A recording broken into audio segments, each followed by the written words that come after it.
Om Namo Bhagavate Vasudevaya.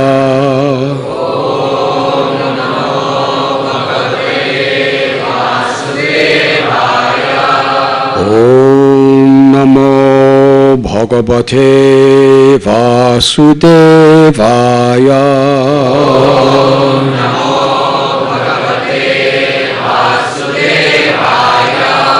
Om Namo Bhagavate Vasudevaya.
Hare Krishna.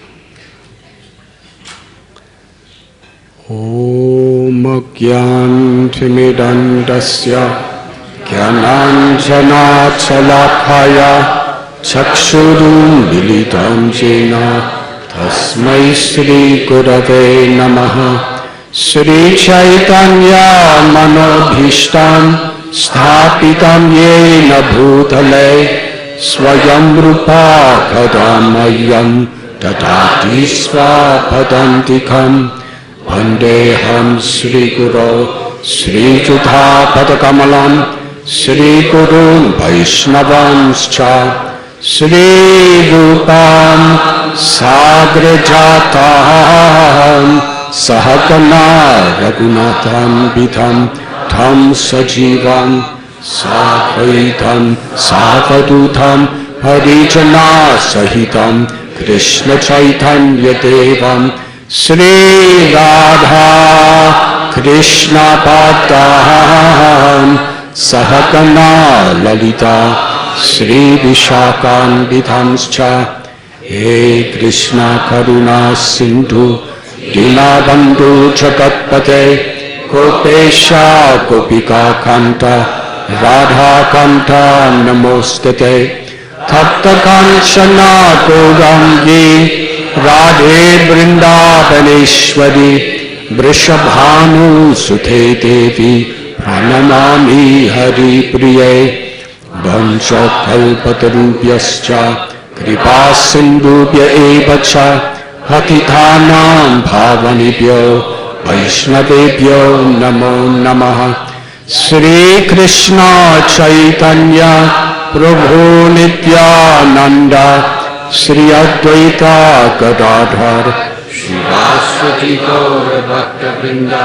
Hare Krishna Krishna Krishna Hare Hare Hare Rama Rama Rama Hare Hare.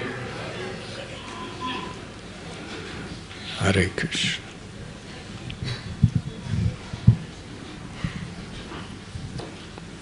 Today we are celebrating the appearance of Lord Sri Nityananda Prabhu.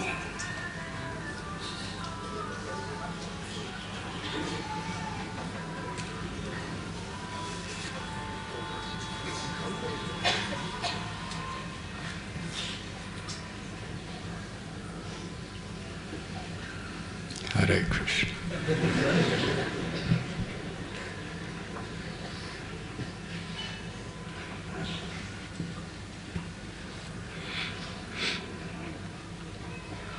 Last night we had our Pushyabhishek flower festival.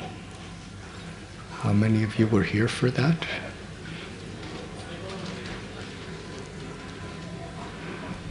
Hare Krishna.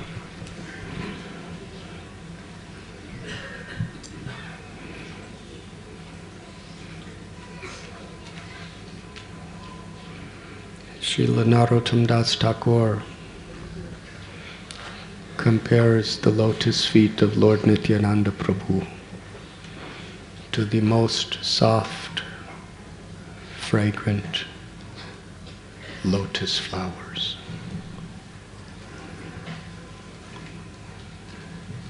Nitai pada kamala koti chandra shushitala ye chayaya jagata judai he no nitai bine bai radha krishna poite nai drida khori daro nitai pai. The lotus feet of Lord Nityananda are a shelter where one will get the soothing moonlight, not only of one, but of millions of moons. If the world wants to have real peace, it should take shelter of Lord Nityananda. Unless one takes shelter under the shade of the lotus feet of Lord Nityananda, it will be very difficult for him to approach Radha Krishna.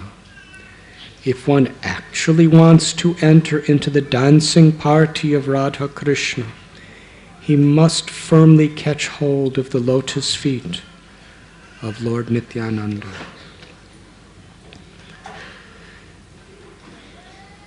Se sambandha nahi ja brita janma gelo thar se pasu boro durachar nitana bolilo mukhe majilo samsara sukhe vidya khule ki kori betar.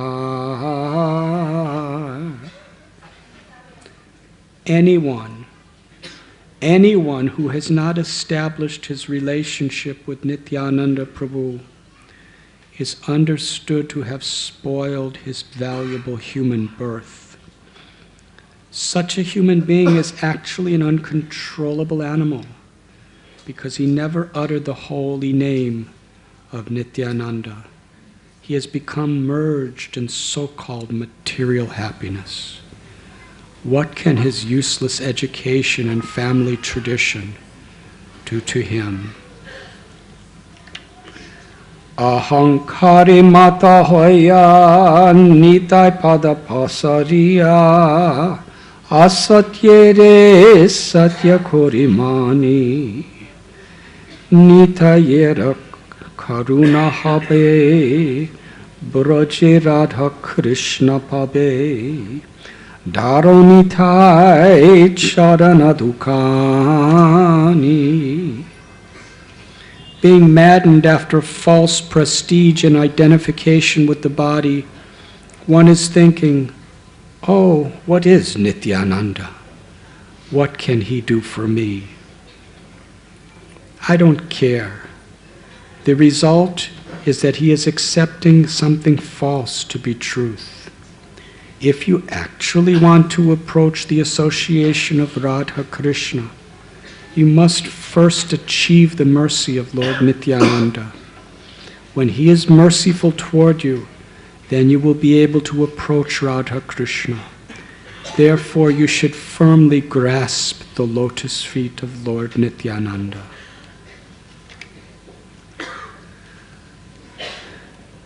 Nitayera charan satya tahara sevaka nitya Nitai pada sada koro as Narotamo bodo duki nitai mori koro suki Rako ranga sharanerapas. The lotus feet of Nityananda are not illusion. They are a fact. One who engages in the transcendental loving service of Nityananda is also transcendental. Always try to catch the lotus feet of Lord Nityananda. This Narottam Das is very unhappy Therefore I am praying to Lord Nityananda to make me happy. My dear Lord, please keep me close to your lotus feet. Parama Karuna Pahudui Jana Nitai Gaura Chandra Saba Avatara Sara Siromani Kevala Ananda Kanda. The two lords, Nitai Gaurachandra, are very merciful. They are the essence of all incarnations. The specific significance of these incarnations is that they introduced a process of chanting and dancing that is simply joyful.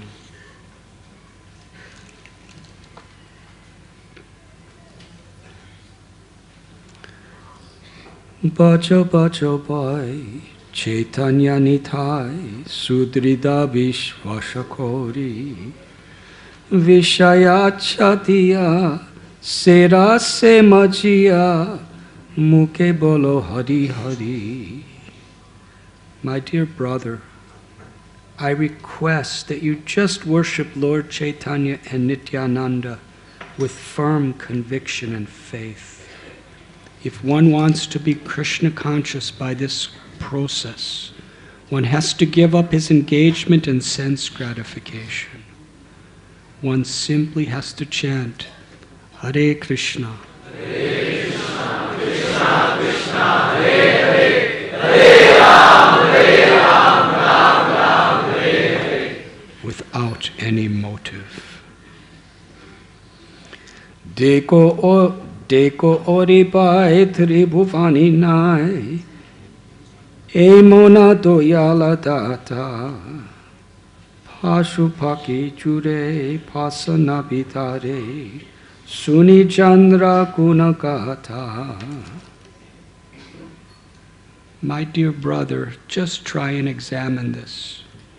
Within the three worlds, there is no one like Lord Chaitanya or Lord Nityananda.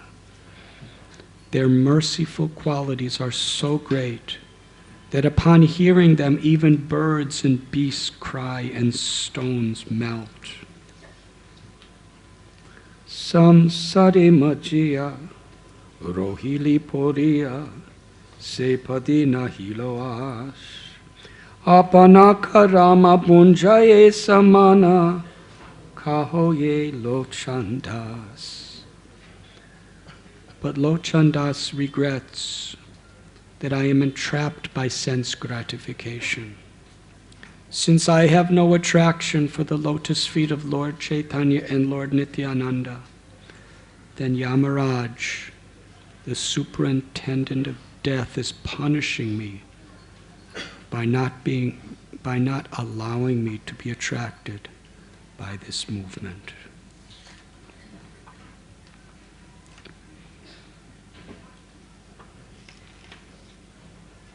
In these two beautiful prayers by Narottam Das Thakur and Lochan Das Thakur, they are giving us a glimpse into the great treasure that has descended into this world in the form of causeless mercy. Causeless means that which is thoroughly undeserved, but comes by the power of the kindness of the Supreme Personality of God. Rupa Goswami, who lived in Vrindavan, worshipped Sri Sri Radha Govinda, and manifested the most loving pastimes of Radha Krishna.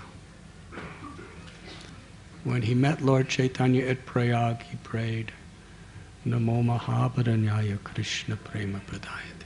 Krishnaya Krishna Chaitanya Namane Gauratveshi Namah. Krishna's all incarnations are included within Krishna. He is Krishnastu Bhagavan Swayam.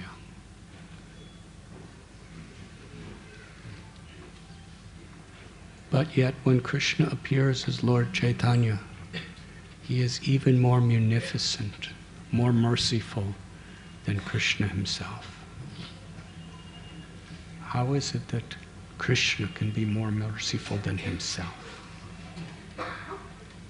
Can any of you be more merciful than yourself?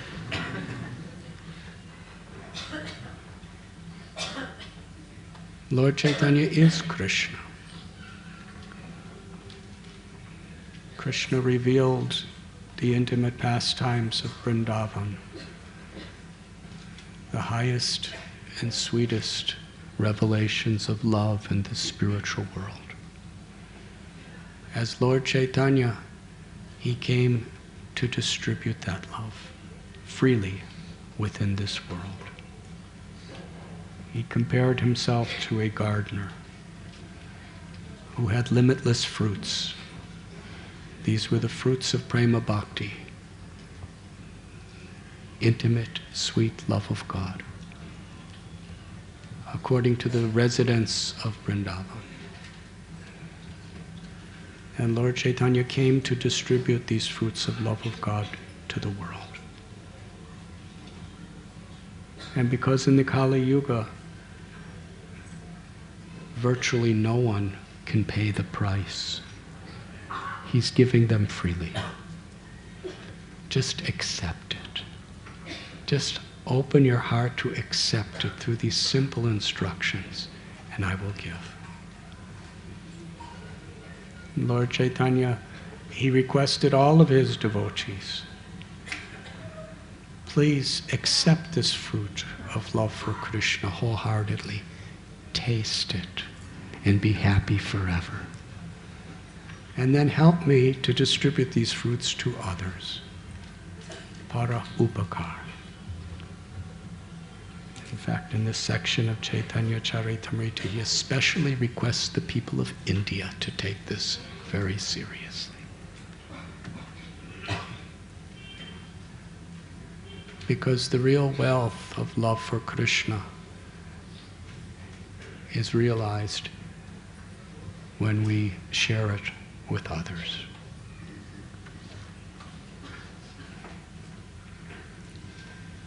When Lord Chaitanya was personally present here, he manifested this principle of mercy, compassion, in its utmost realization through Lord Nityananda Prabhu. Who is Lord Nityananda? He is the first expansion of Lord Chaitanya. It describes in Sri Chaitanya Charitamrita, according to the Siddhanta of the Puranas, the Vedas, that the one absolute truth has inconceivable potencies, achintya shakti. In the spiritual world, beyond material existence, the paravyoma, where everything is Satchidananda, eternal, full of knowledge and full of bliss. This material existence, from the highest planet to the lowest, Abrahma Bhuvanaloka, are places where ultimately time causes everything to be destroyed. Dukkhalayam ashashvatam. Where the planets, the mountains, the oceans, everything has a beginning and an end. What to speak of our little bodies? Old age, disease, death are certain. As soon as someone is born, we know for sure that that body is going to die. And whether it's 10 years or 20 years or 100 years is not so much of a difference. Shukadev Goswami tells that the real greatness of life is the quality of our consciousness. Even one moment of full consciousness is infinitely more valuable than a long, long life just wasted over superficialities.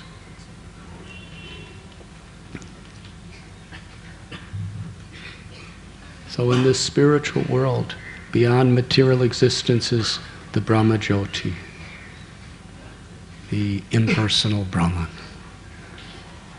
where many jnanis and types of yogis aspire to enter into mukti, or the liberation of the deathless, complete peace of Brahman. But we learn from the Vedas and from the Acharyas, this is a partial realization of the supreme truth. Beyond Brahman is Parabrahman, Bhagavan, the supreme personality of Godhead, who is Rasa Vihari, whose eternal existence is simply for the pastimes of loving and being loved, who is Gopinath, who is forever the Lord and the life of his loving devotees. In that abode of Sri Vaikuntha, where these pastimes are forever taking place, there are various spiritual abodes. And the most inclusive and intimate, our scriptures reveal, is Goloka,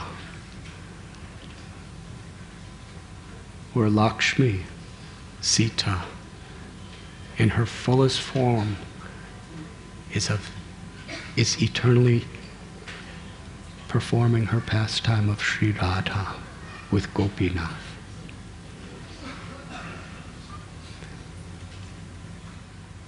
Sri Radha is the Hladini Shakti, the pleasure potency of Krishna. That means all of Krishna's pleasure comes from tasting the love of Radha.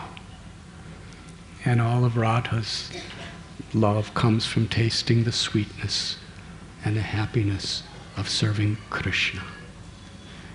And the two together, Radha Krishna Pranaya Vikritir Hladini Shakti Rashman, are the one absolute truth and the source of everything that exists. All spiritual and material worlds are emanating from that one truth, who are eternally in the pastime of lover and beloved, the Ashray and Vishai Vigrahas. But Krishna, in order to facilitate the highest and sweetest love forever, beyond any of our intellectual imagination, has expanded his entire abode. His first expansion is Balaram. It is Balaram that manifests the spiritual world. It is Balaram that expands as Narayan in Vaikuntha. It is Balaram who, at the time of the creation of material existence, expands as Karunodakshayi Vishnu, Garbhodakshayi Vishnu, and Kshirodakshayi Vishnu, the Lord who is seated within the heart of every living being. But Balaram is forever in the mood of the servant of Krishna and Radha. He is Krishna,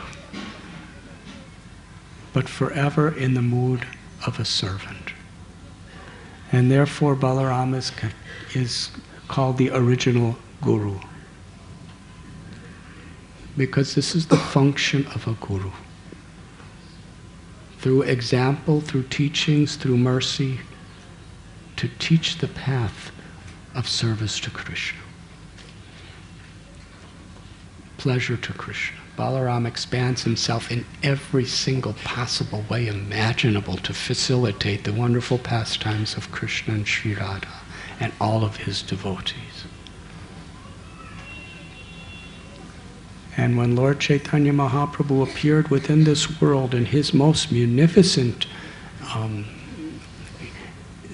mood of giving love of God freely, Nityananda or Balaram appeared as Lord Nityananda, as the original guru, to teach by his example. So when we hear the prayers of Narottam Das Thakur as we are reading today, we understand it in this spirit. He's speaking a very, very deep and wide understanding of who Nityananda Prabhu actually is.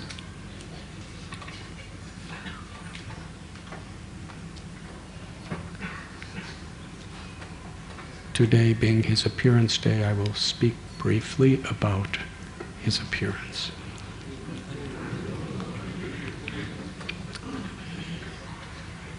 Kaviraj Goswami in the scripture Chaitanya Charitamrita tells that before Lord Chaitanya appeared, before Krishna came in this form, he sent many of his eternal loving associates to prepare the way for him and to share his wonderful mission with him.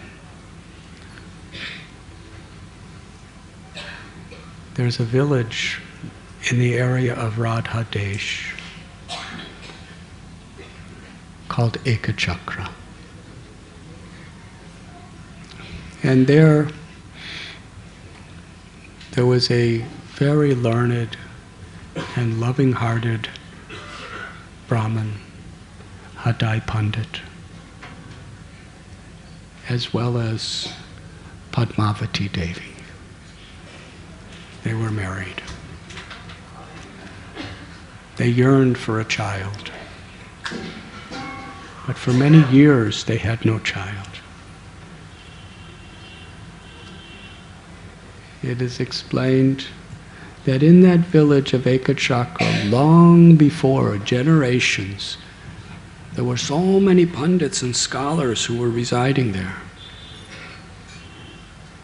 And they all, from their study of scripture, they proclaimed that someday the supreme, all-merciful personality of Godhead, Balaram, will take birth in Ekachakra. And people were waiting for that time to come. Generations passed. This was the legend that someday Balaram is going to live here. And it was on this day, the 13th day of the waxing moon of the month of Magh, that from the womb of Padmavati, a little child was born. But no one even considered that this is the fulfillment of the prophecy. Because Nityananda Prabhu, he wanted to play as a child and have intimate relationships with everyone in the village. He did not want them to see him in his supreme majesty as God. That would have disturbed the free flow of relationship. But when he was born, he had a lovely golden complexion, and his every limb enchanted everyone's hearts. The people of Ekachakra, they just couldn't stop looking at him. They wanted to sing for him. They wanted to touch him. They wanted to hold him. There was one Brahmin, he explains to Janava and the devotees later on, that one day I was in so much anxiety. The material world was beating me down. I was so frustrated. And I went to the house of Padmavati and Hadai Pandit, and this little tiny child, Nitai, he crawled up to me and jumped in my lap, and as soon as I touched him, I felt transcendental bliss. All anxieties disappeared instantly. That was his effect on everyone. They named him Nityananda. They called him Nitai. Sometimes Nitai Chand, because he was like a moon, just spreading soothing rays on everyone's hearts. The whole of Ekachakra, everyone of all ages, they simply, their lives revolved around the happiness of Nitai. And Nitai's whole life was just giving happiness to everyone. As he grew a little older, 4 or 5 years old, he would gather all of his friends together to perform dramas. Day and night, they did nothing but have drama festivals. And they never rehearsed. They just did it. And all of their dramas were the pastimes of Krishna in his various incarnations. And Nityananda Prabhu was the producer, the director, he was the script writer, but he didn't write the script, he just taught the script. And he was the leading actor and actress and everything. And everybody around, all the little children just wanted to make him happy, and he just wanted to make them happy, and everyone just wanted to make everyone happy.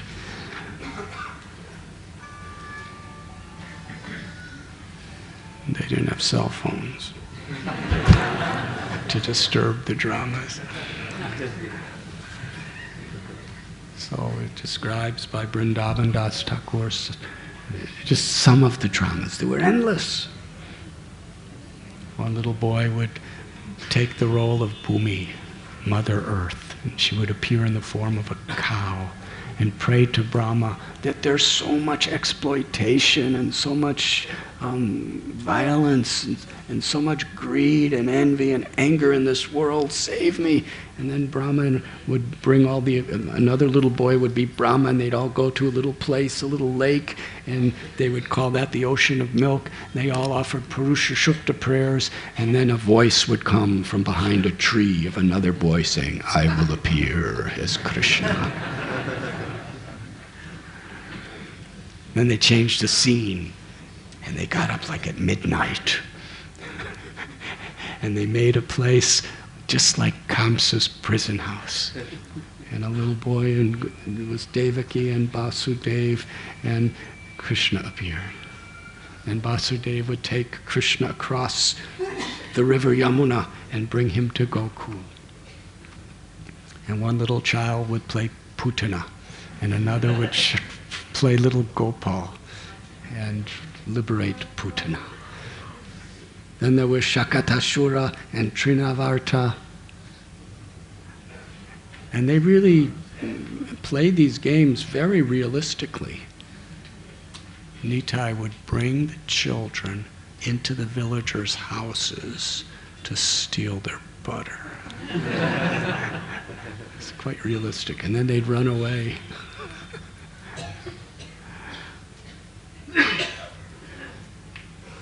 Little Nitai and his friends, they lifted the Govardhan hill.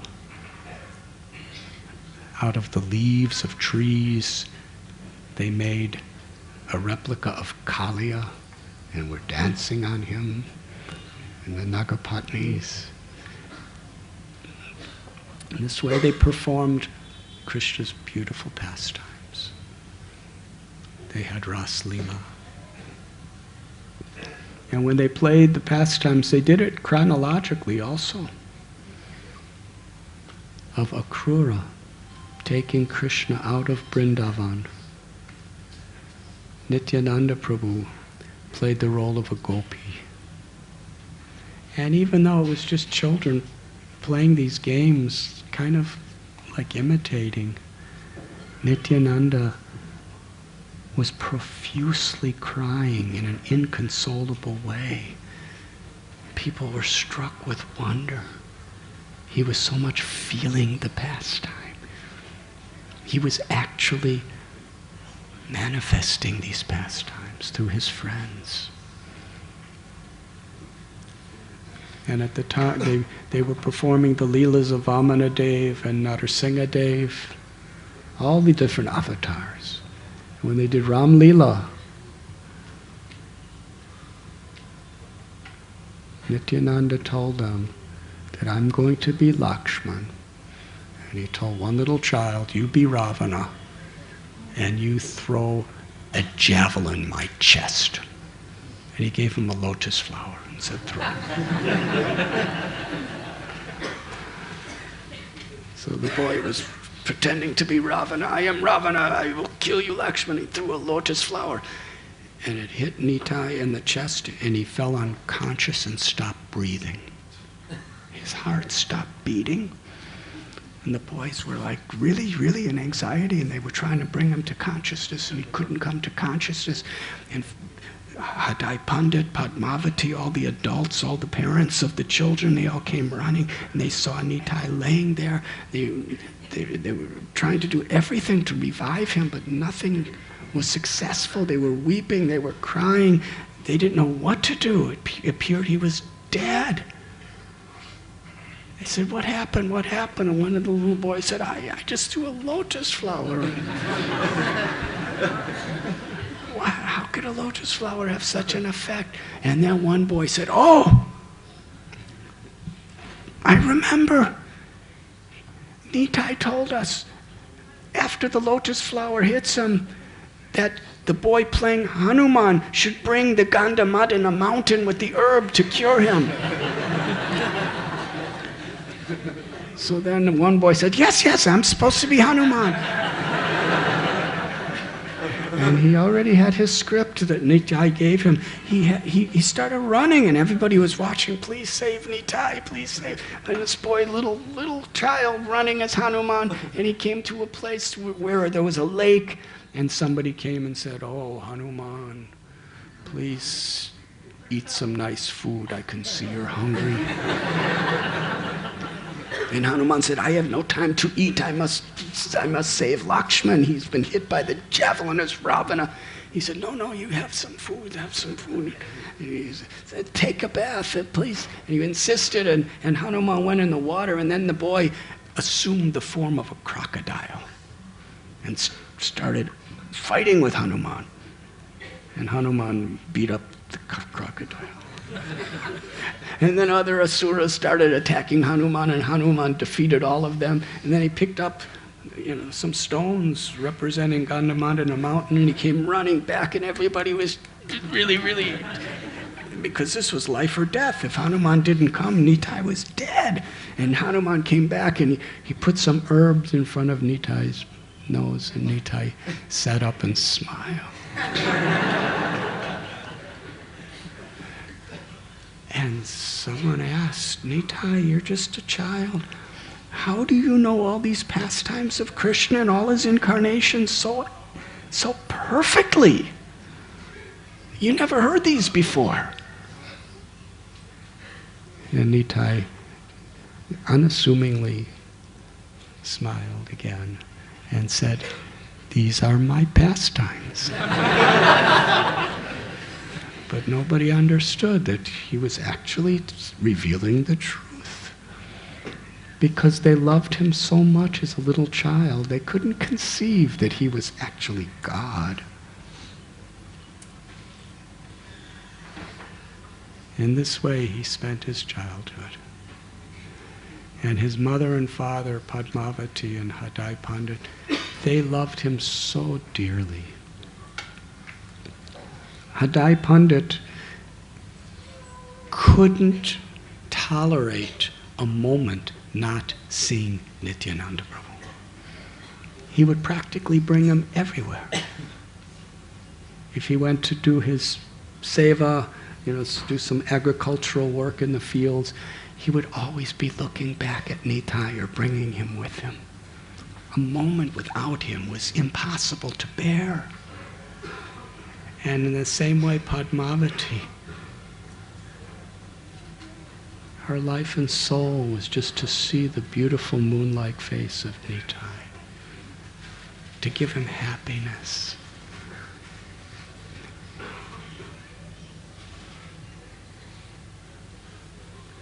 Nityananda Prabhu, when he was about 12 years old, he was sitting under a tree and he roared. It was a supernatural roar. Nobody knew it was him roaring. The world heard this roar. Because that was the moment he knew that Lord Chaitanya had taken birth.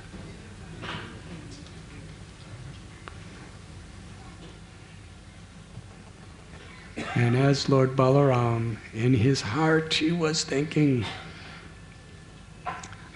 how will I ever leave my home to assist Sri Chaitanya Mahaprabhu in his mission of spreading prema bhakti, love of God, to the world? It's impossible for my mother and father to ever let me go. They're so attached to me.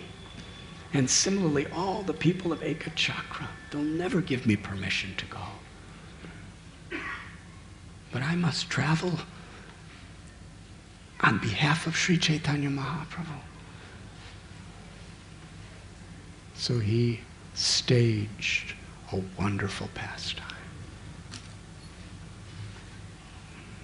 By Nityananda Prabhu's own divine grace, a sannyasi came to Ekachakra. This sannyasi came to the house of Hadai Pandit and Padmavati. He was such a pure-hearted soul. Hadai Pandit and Padmavati were pure devotees of the Lord. They were actually non-different than Vasudeva and Rohini. So they wanted to serve this sadhu. They served him so nicely. They just lived in a simple home, but they offered him everything. And throughout the entire night, Hadai Pandit and Padmavati and this sadhu just discussed Krishna's pastimes in great happiness. And the next morning, Hadai Pandit, being so overwhelmed with gratitude and spiritual joy, he said to the sannyasi, "How could I serve you? I'll do anything for you." And the sadhu said, "I am on a pilgrimage. I will go to all the holy places throughout the length and breadth of Bharatvarsha, India. But I'm all alone. I require an assistant. Give me your eldest son, Nitai, to travel, and he'll get to see all the holy places, and I'll take care of him." It was like Indra's thunderbolt striking his soft heart. To give Nitai, he was just a child of about 12. To travel all around to all holy places. In those days, there wasn't planes or cars or buses or trains. It was all walking. And swamis, sadhus, the way they travel and what they eat and all that stuff, most parents would be very, very reluctant. Especially if you have, now those of you who are parents, or those of you who have parents, which I guess is everyone,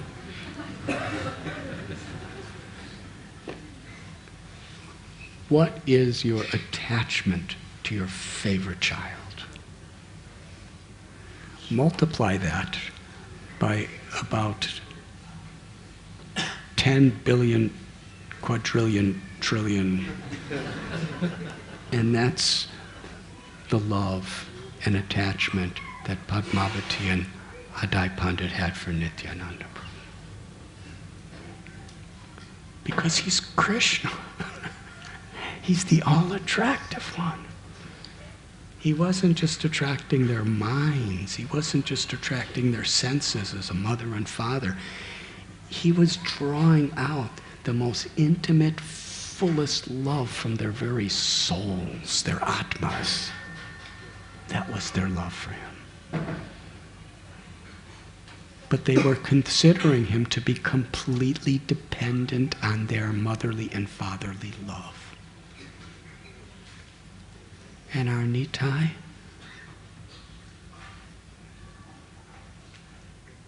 when parents go away for some time and they leave their child, they usually call the relatives, how is he or how is she? But when a sadhu takes your little baby, to Badrinath by walking,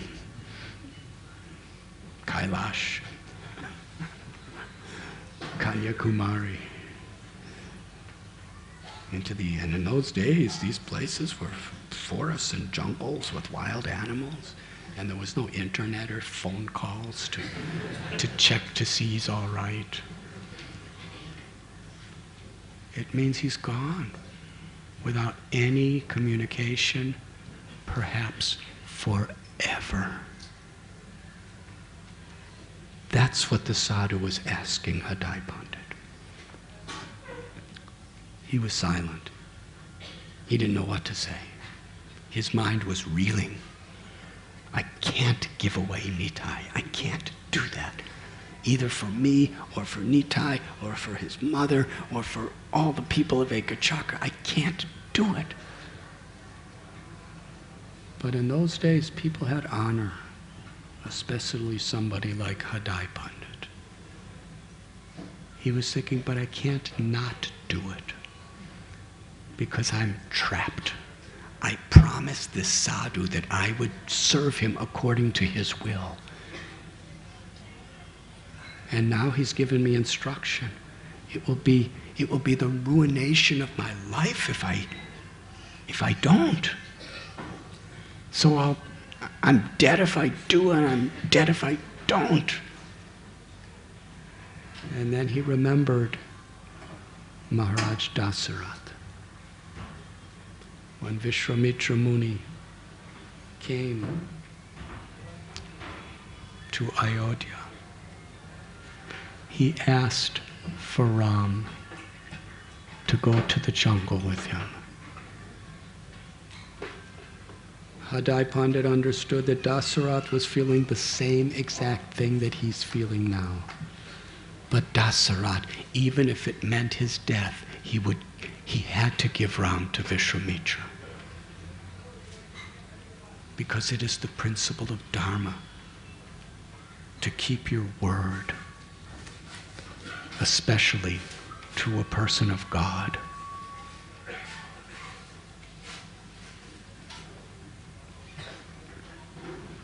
Hadai Pandit went to Padmavati and told her the situation. He's asking for our Nitai. And Padmavati, she was practically internally paralyzed by the thought of losing her child. And she said, my dear, whatever you decide is what I want.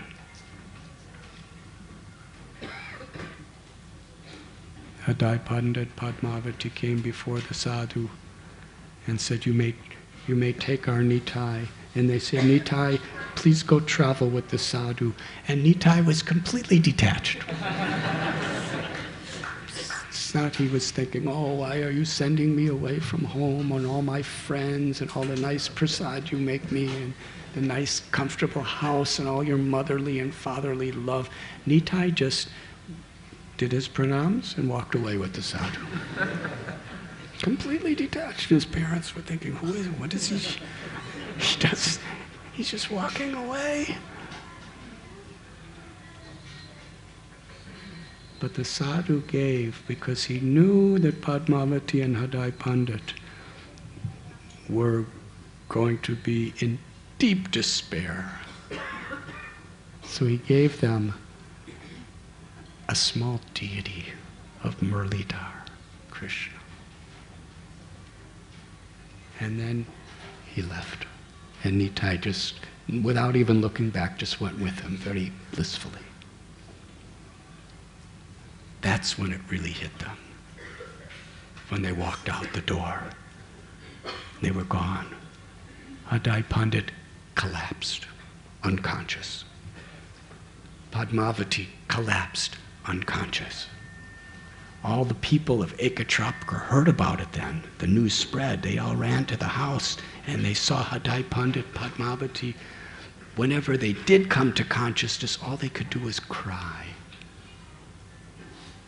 And as they cried, they sighed the name Nitai in this virahabhav, the mood of deep love in separation.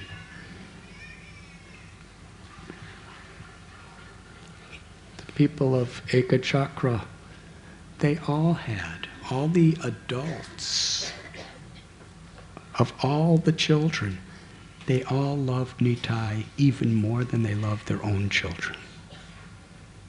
Is that possible? To love somebody else's child more than your own?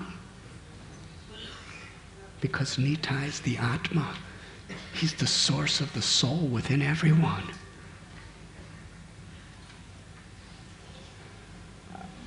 So everyone was weeping and crying. And some of the people and the little children, he was their best friend. Their whole lives were only to make him happy. Who were they going to do their dramas with anymore? So the whole town of Ekachakra was just one monsoon of weeping and crying the names of Nitai. And some of the citizens, they decided, we are going to find that sadhu. Wherever he is, we're going to find him. And we can't do anything to him because he's a sadhu. But we'll give him our children in exchange for Nitai.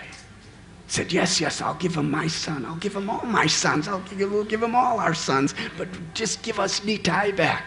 That was their resolve. And in all directions they were looking for the sadhu. But he was gone. So they all came back. And in their state,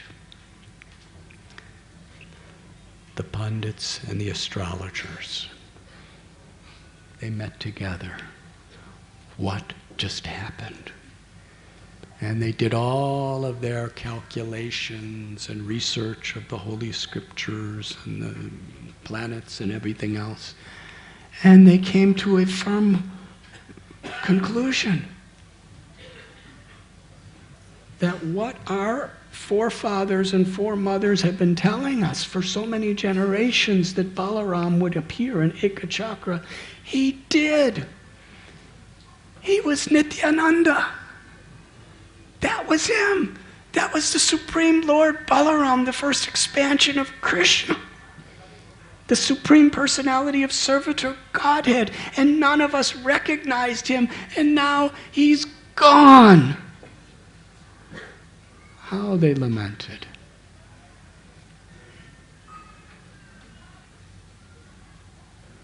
The people of Ekachakra, they only live now to somehow or other try to pacify Hadai Pandit and Padmavati. For 3 months, Hadai Pandit and Padmavati did not eat any food. They had no appetite. All they did is cry and breathe. And just the remembrance of Nitai in their hearts kept them alive. But something very special happened. They stayed alive for just a few months more. And one of the things that kept him alive is that little deity of Murlidhar that was given by the sadhu. Every time Padmavati looked in the face of Krishna, she saw the face of Nitai. And she understood that my Nitai was Krishna himself, Balaram.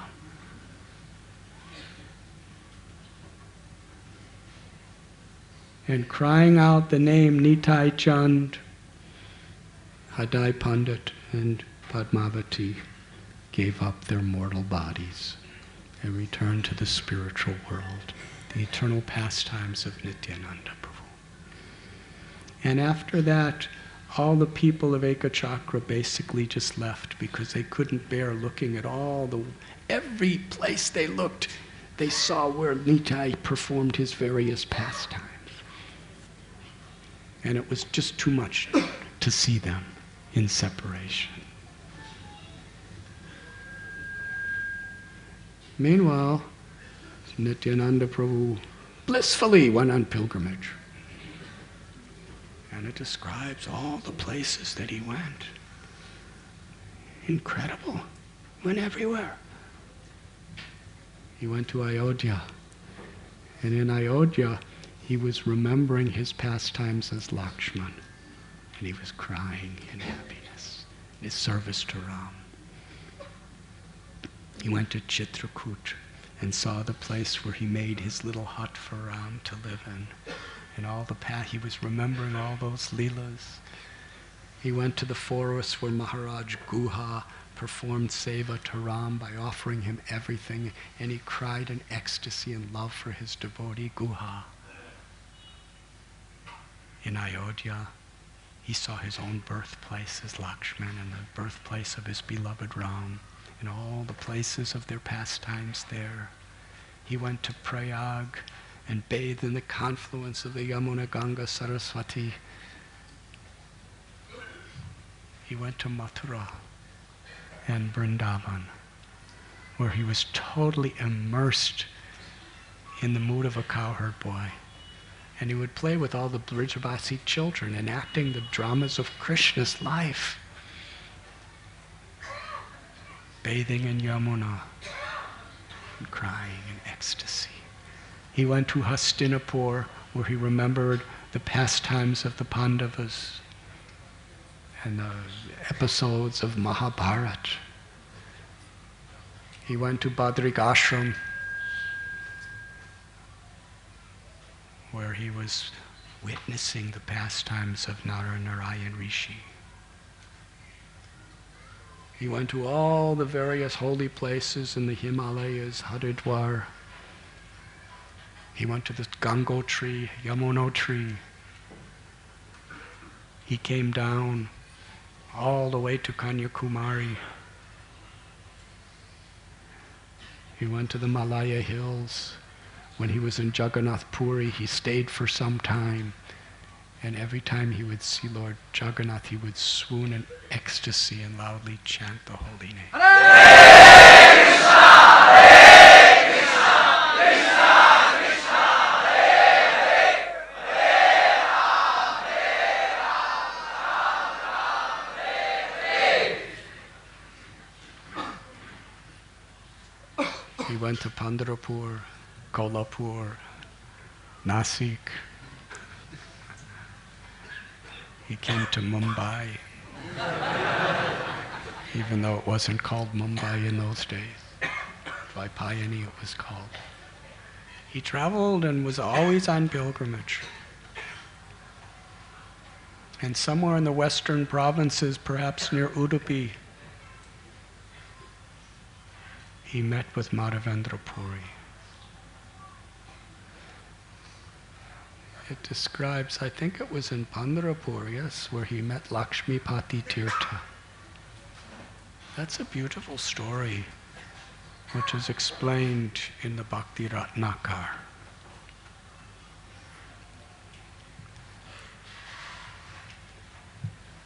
He was living in the house of a Brahmin. And at that time, Lakshmipati Tirtha, who was a great acharya, sannyasi in the line of Sripad Madhvacharya, of the Brahma Madhva Sampradaya. And he was a pure devotee of Balaram. He stayed nearby.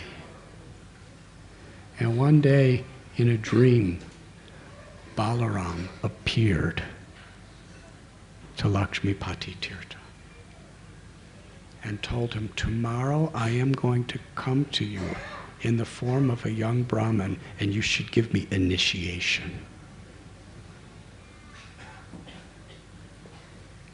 So that was quite a wonderful dream. So the next day he woke up, and as soon as he woke up, Nityananda appeared and said, please give me initiation. And Lakshmipati Tirtha said, what mantra should I give you? And Nityananda said, give me this mantra. And he gave him, actually Balaram told him the night before, give him this mantra. And so he initiated. And he just fell in love with this Nityananda, but he didn't realize he was actually Balaram himself, his worshipable deity. He just loved him so dearly. And Nityananda served Lakshmipati Tirtha very nicely.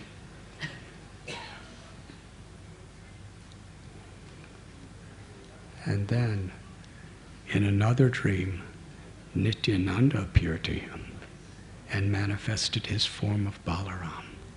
Lakshmipati Tirtha understood his worshipable Lord as incarnated on earth and is now my disciple. And he was in so much ecstasy after that, he couldn't tell anybody about it. It was too confidential.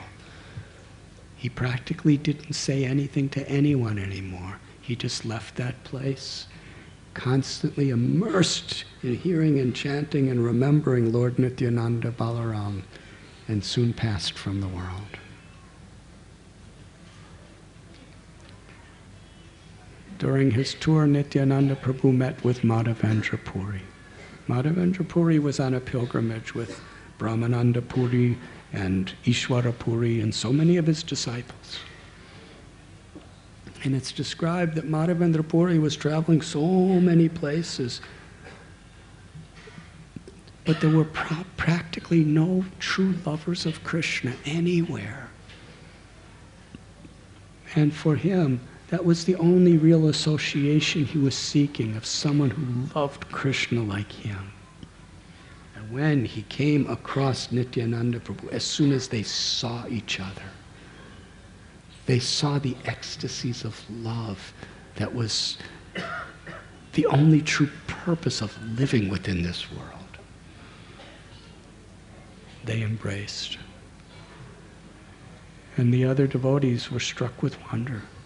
Because as Madhavendra Puri, who was an elderly gentleman, was embracing Nityananda Prabhu, who was quite young still, both of them, tears poured like rivers from their eyes, and they bathed each other. Their hairs were standing erect.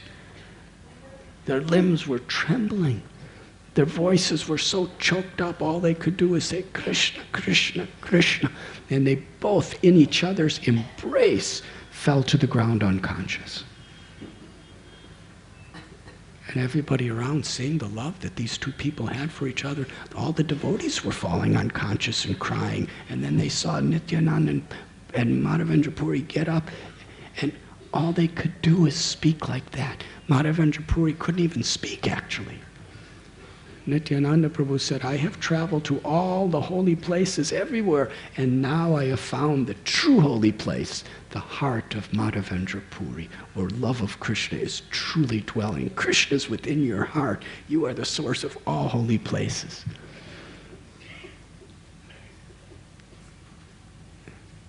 And after some time, Madhavendra Puri said, whoever sees you, Nityananda, or says your name, Krishna will bless that person with love of Krishna. Of course, we have to say it with faith and devotion.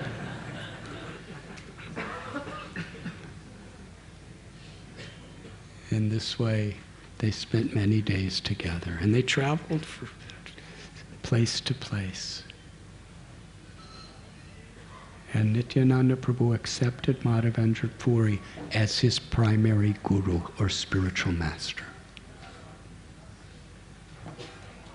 And then somehow or other, because they understood the will of Lord Chaitanya, Madhavendra Puri, with his devotees, traveled toward the Sarayu River in Ayodhya. And Nityananda Prabhu traveled toward Setubandha, Rameshwaram, in the south. And their separation from each other was so deep and so pure. Nityananda Prabhu went to Dhanuskoti, Rameshwaram. He went to Sri Shaila, and there Parvati and Shiva actually disguised themselves as Brahmins just to cook for Nityananda Prabhu and serve him. In this way, many years passed. Approximately 20 years he was traveling around. And then he came back to Vrindavan.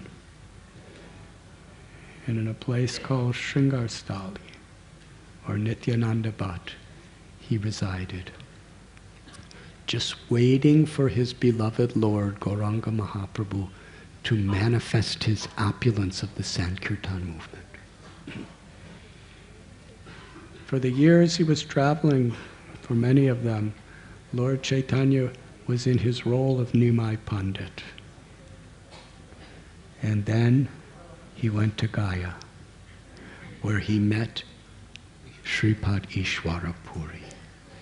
And after taking initiation by Ishwara Puri and receiving his blessings, that is where Sri Chaitanya Mahaprabhu first truly manifested his Radha Bhav, the ecstasies of his love for as Sri Radha's love for Krishna. And it was there that he became completely manifested in his total attachment for the chanting of the holy names. He returned to Navadvip in such a transformed state, and there he began the Harinam Sankirtan movement with Srivas and Haridas and Advaita and Gadadhar. But Lord Chaitanya was thinking in his heart, where is Nityananda? It will not be complete until Balaram, Nitai, comes. And Nitai, he was living in Vrindavan just waiting for Lord Chaitanya to invite him in that way. Heart to heart. Nitai was playing with the Brijabasi children just like cowherd boys. They'd splash each other in Yamuna and play so many pastime games. But he was meditating so deeply on when Lord Chaitanya would call him to assist him in spreading the glories of the holy names.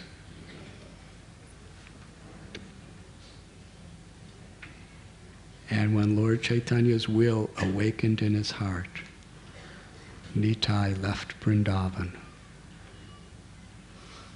And without saying anything to anyone, he was all alone, he arrived in Navadvip and went to the house of Nandan Acharya and told Nandan Acharya, don't tell anyone I'm here.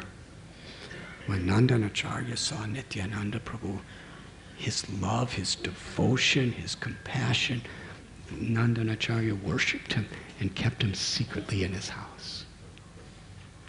Just before he came,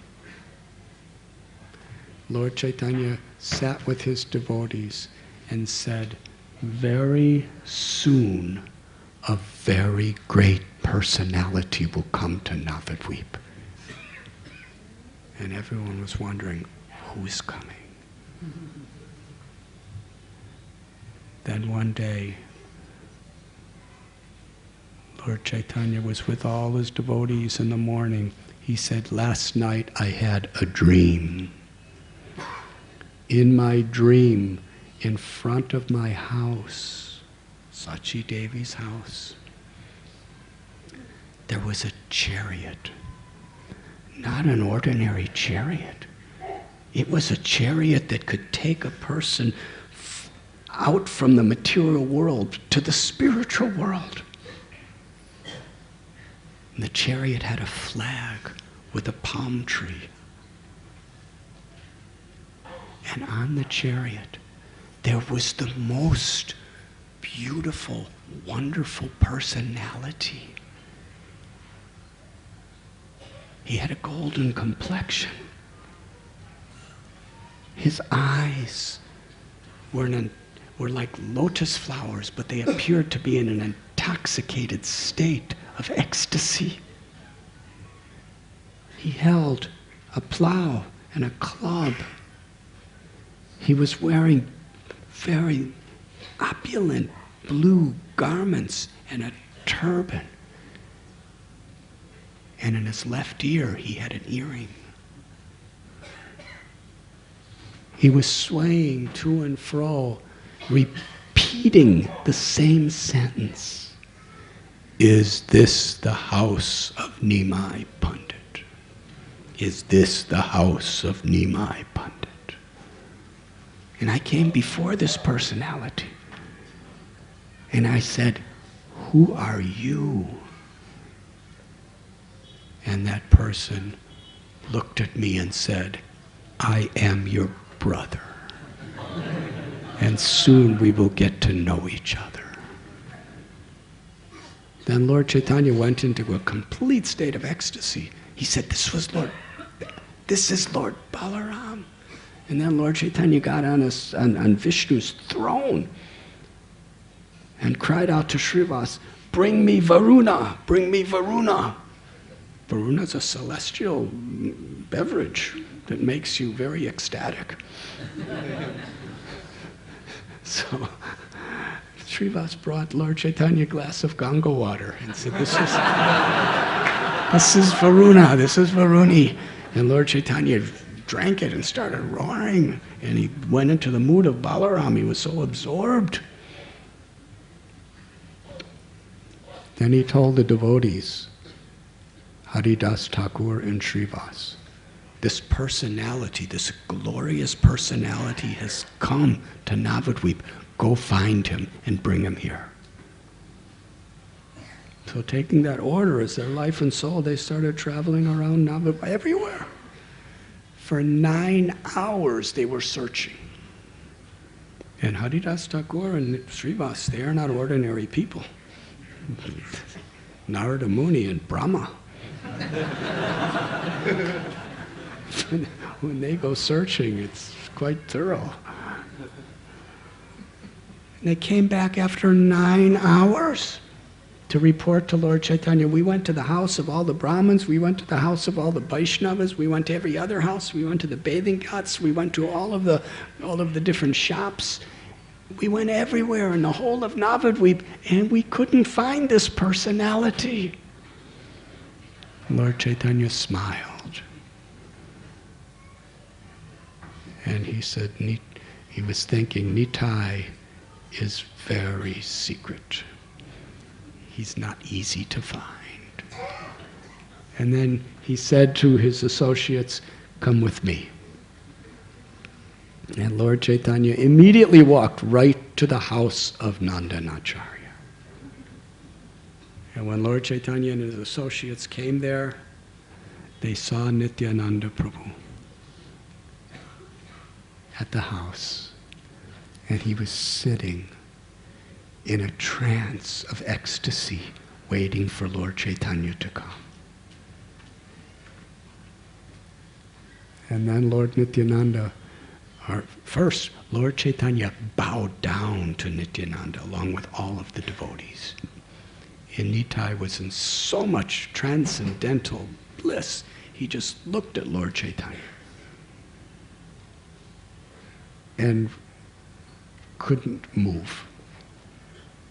It was such a state. he was meditating on this moment his whole life of being united with Krishna, Sri Chaitanya Mahaprabhu. And now Lord Chaitanya for the first time was standing before him. Vrindavan Das Thakur says, Nityananda Prabhu, he was drinking Lord Chaitanya's beauty in through his eyes. He was smelling the fragrance of the body. His tongue felt like it was just wanted to taste Lord Chaitanya's beauty. His ears were, every one of his senses, his mind were fully immersed in tasting the sweetness of Lord Chaitanya's beauty and mercy. And he became so filled, he fell unconscious. And Lord Chaitanya, he told Srivas to chant a particular verse from the Srimad Bhagavatam, which describes Krishna when he's just going out into the pastures to herd the cows with the gopas, the beauty of his complexion and his lotus-like eyes, and how he had beautiful flowers in his ears and peacock feather on his head, and how the dust of the cows were decorating he and his friends, and the beauty of his garlands and the jewels that Yashoda would put upon him. Upon hearing this beautiful verse that Srivas chanted over and over again, Nityananda Prabhu roared. And Lord Chaitanya and Lord Nityananda embraced. And Lord Nityananda again fell unconscious, and his head was on Lord Chaitanya's lap. And Gadadhar Pandit said, just see how now Ananta Shesha is laying on Lord Vishnu.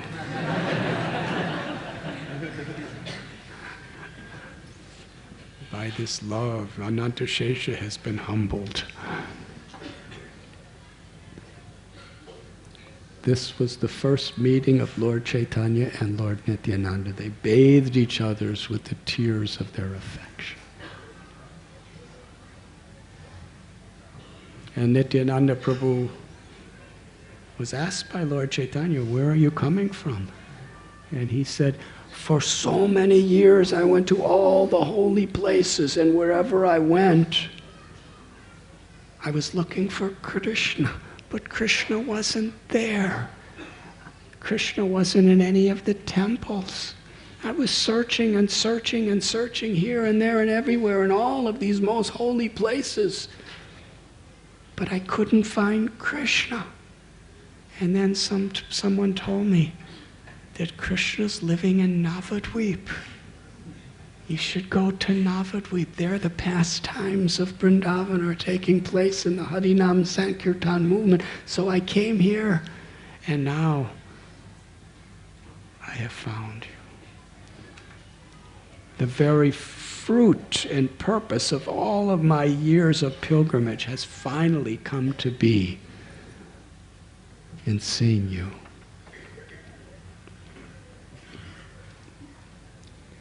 And Lord Chaitanya said, every one of your ornaments is the ecstasy of pure love for Krishna. And whoever you give your mercy to will become Krishna's dearest devotee.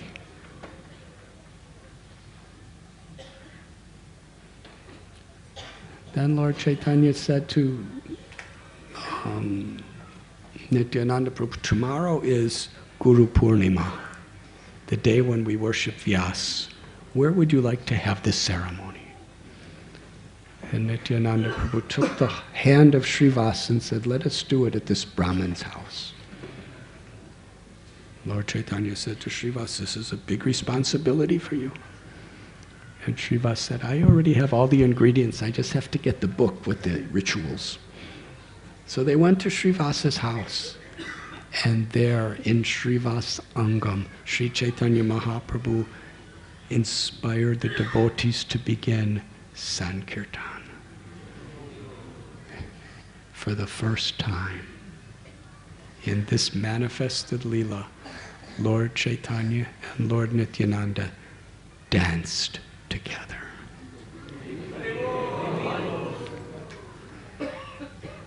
It was almost like the whole earth was shaking as their beautiful lotus feet were touching the ground. And how they danced. They were in so much ecstasy, chanting the holy names and dancing, that their bodies were having such transformations and such manifestations of love. The devotees danced together with them and simply relished from the core of their very souls the sight of Krishna Balaram as Lord Chaitanya and Lord Nityananda performing their Leelas of Sankirtan together. And for Lord Chaitanya, now everything was complete for the Sankirtan movement to spread. Nityananda has come. The next day, Lord Chaitanya came to the house of Srivas in the morning. The way he came is Nityananda Prabhu was so much happy to have met Lord Chaitanya. He was roaring all night long. And he was an avadut. He had a danda and a kamandalu. Those were his only possessions. And they all were broken to pieces by Nityananda because he was in so much happiness. So Srivas, whose house he was at, he said to Ramai Pandit, his brothers, you better get Lord Chaitanya. And they told Lord Chaitanya about this, and he smiled. And he went to Nityananda's room, and he said, let us go to the Ganga. Now, Guru Purnima time is monsoons. And in those days, during monsoons, the Ganga would be filled with crocodiles. And crocodiles are usually really hungry. And for crocodiles, the way humans like gulab jamuns, they like to eat nice, juicy humans. So people would not go in the Ganga when the crocodiles were swimming around. But when they got there, crocodiles were all over the place, swarming all over each other, looking for food.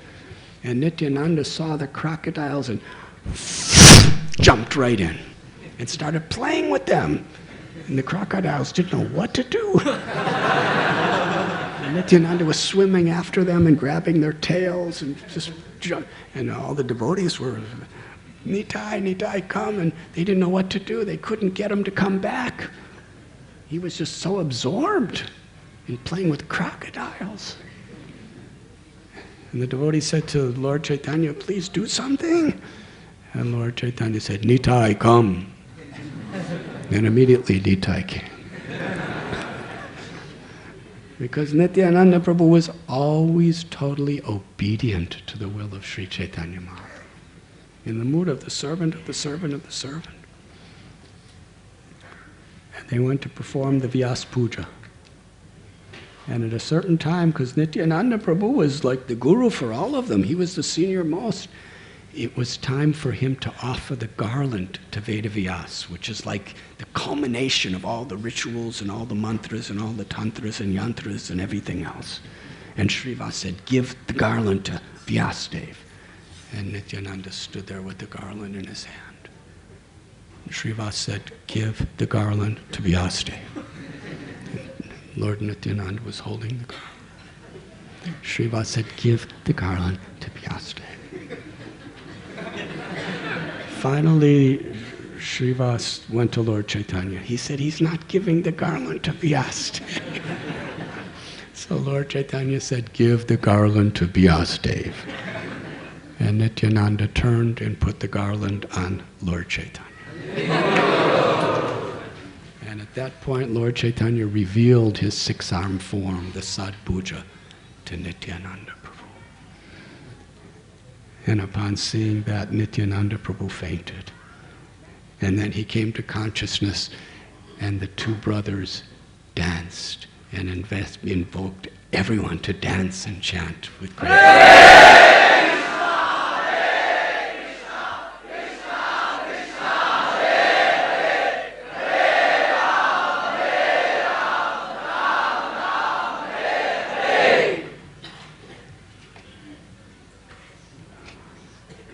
One day, Lord Chaitanya brought Nityananda Prabhu to Sachi Devi's house, his house. And he said to Sachi Devi that Nityananda Prabhu is your son. He is my brother. And from that moment, Sachi Devi totally, from the core of her heart, accepted Nityananda Prabhu as her own son. She loved both of them practically equally, Gaur Nitai.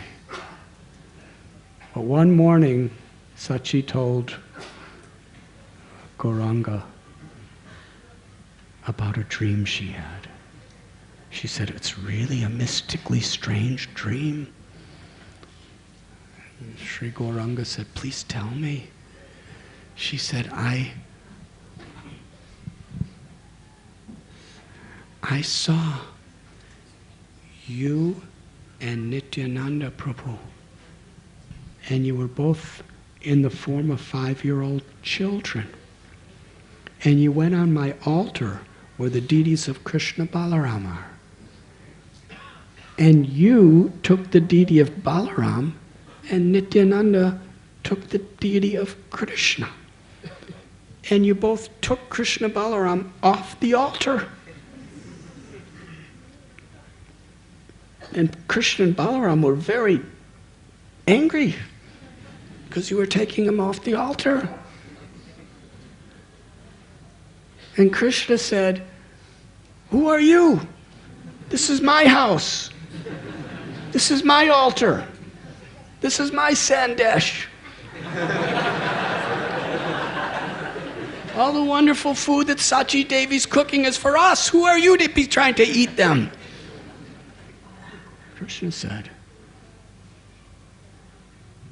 And then Nitai, he said, no. Your days as cowherd boys, going around to houses and stealing, are gone. Now the time has come where we have come to prevail as Brahmins. And then Balaram, deity, and Nitai got in a big argument. Balaram said, my Lord is Krishna. He is the controller of everything that exists. He's the proprietor of everything. If you don't give back what is meant for Krishna's satisfaction, then I'm going to tie you up and punish you. And Nityananda said to Balaram, I am not afraid of you. Lord Vishwambara is my Lord. And Sachi Devi said, with these kind of arguments, both Krishna and Balaram and Gaur Nitai and you and Nitai, you were snatching food, sandesh, and other types of milk sweets from each other's hands and putting in your mouth, and you were taking the food out of each other's mouth and putting in your own mouth, and you were fighting, and finally Nitai just cried out, Sachi, Sachi, give me rice. And the dream ended.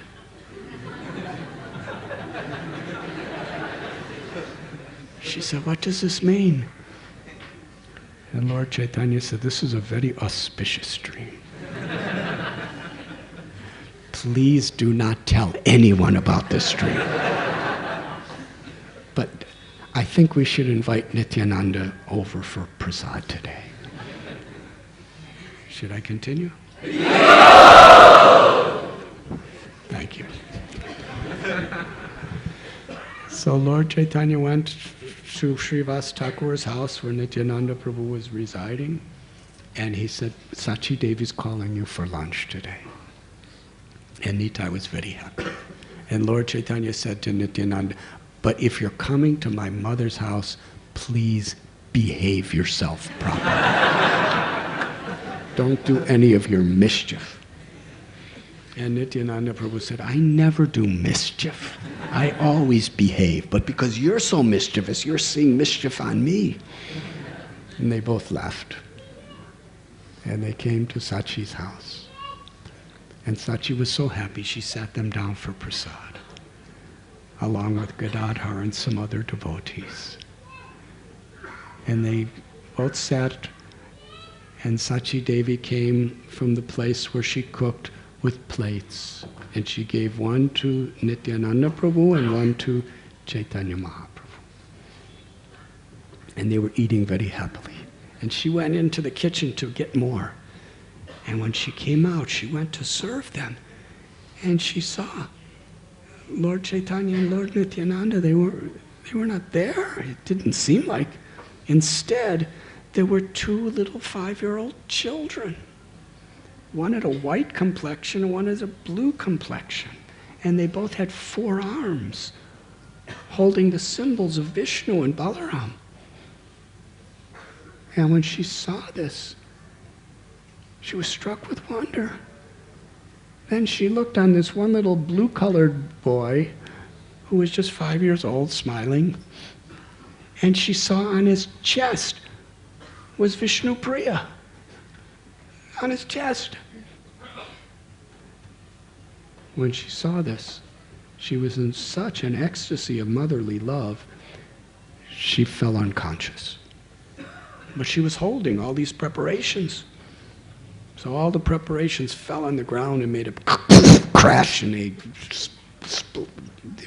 spilled on the floor. And Sachi Devi was laying there. And immediately Lord Chaitanya got up and washed his hands and picked up Sachi and said, what happened? Because now he was in his regular form. So what happened, Mother? Why did you fall down like that? She couldn't say a word. She just went into her private room, and in motherly ecstasy, she cried and cried and cried. And meanwhile, Ishan was her assistant. He came and he cleaned up everything very nicely and put it back, and Mother Sachi, after some time, came out and served them prasad.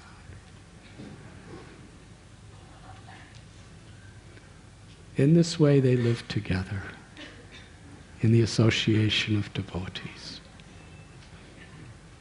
And they were having these wonderful kirtans in the house of Srivas. But one day, and I'm going to end with this story, but it's a long story.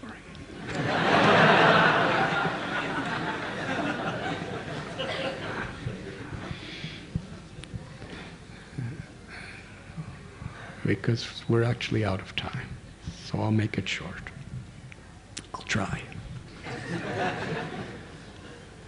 Lord Chaitanya called for Haridas Thakur and Nityananda Prabhu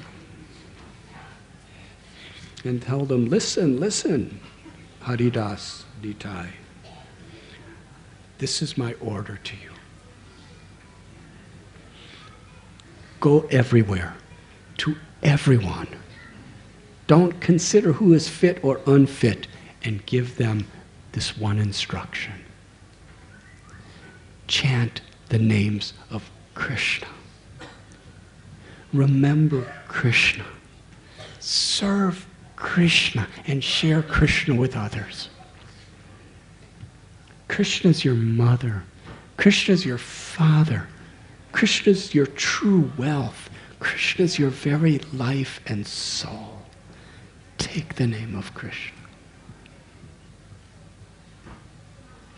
Go out and spread this message to everyone, and then come back and give me report.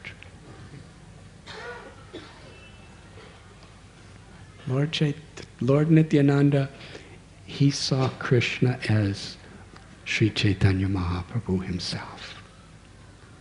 So he was telling everyone exactly the instruction that he was given, but he was also sharing Bhaja Gaurango, Kaho Gaurango, Laho Gaurango Namre, that chant the name of Gauranga.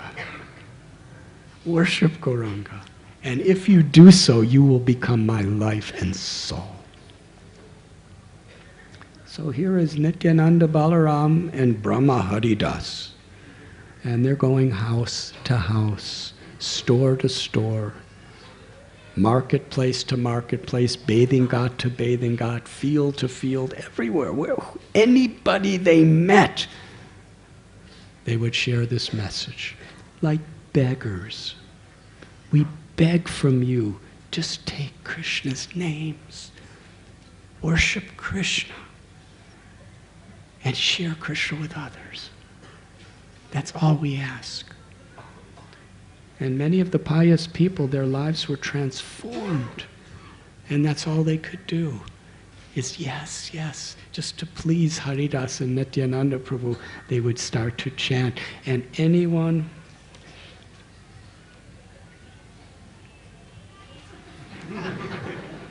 I'm not going to tell you what this says. Anyone who would chant, Nityananda Prabhu would become so indebted to that person. Even if they were really, really sinful, atheistic people, if they chanted the name of Krishna, Nityananda would embrace them and cry and say, you are my life and soul because you have taken the name of Lord Chaitanya and Krishna. But many people were not like that. Many people had very hard hearts. And they were starting to spread nasty rumors about Haridas and Nityananda Prabhu. They don't let that person near you. Those people, they're thieves, they're criminals. They come to your house with this crazy message, but actually, they're looking in your house to see what you have to steal. And they're robbers and thieves. They'll come back and they'll steal from you. So don't even open your door for them. And other people, when Nityananda and Haridas would come to them, they would say, you beggars, you wretched people, out from here, out from here. People were quite violent and angry toward them. And Nityananda Prabhu, Lochan Das wrote that beautiful song, Akroda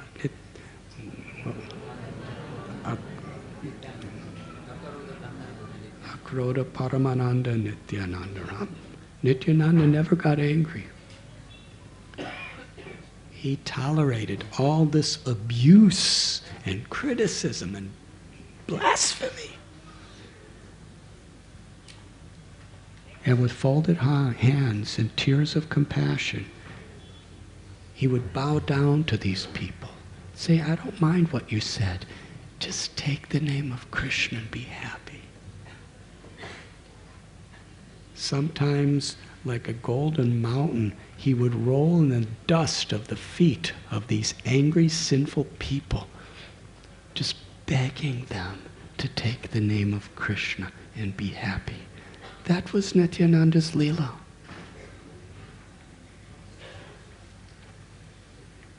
We read in Srimad Bhagavatam that same Nityananda is Balaram. When he went to Hastinapur with a message from Ugrasena and Krishna, he was insulted by the Kurus. And in those days, the Pandavas and the Kurus, they were all together. There was Bhishma and Karna and Drona and Bhima. They didn't pay proper respect to Krishna and Balaram. So Balaramji, with his plow, he hit the ground and separated the entire Hastinapur from the earth. And then with eyes that were glowing with red anger, he said, how dare you disregard Krishna? Today I will take the entire kingdom of Hastinapur and plunge it at the bottom of the Ganges. And then he started pulling the entire kingdom. And all the people of Hastinapur, all the greatest, most powerful warriors on the planet, they all came forward to surrender to Balaram. And he said, actually, we didn't mean to offend you. We just said these things because we wanted to see you demonstrate your great powers.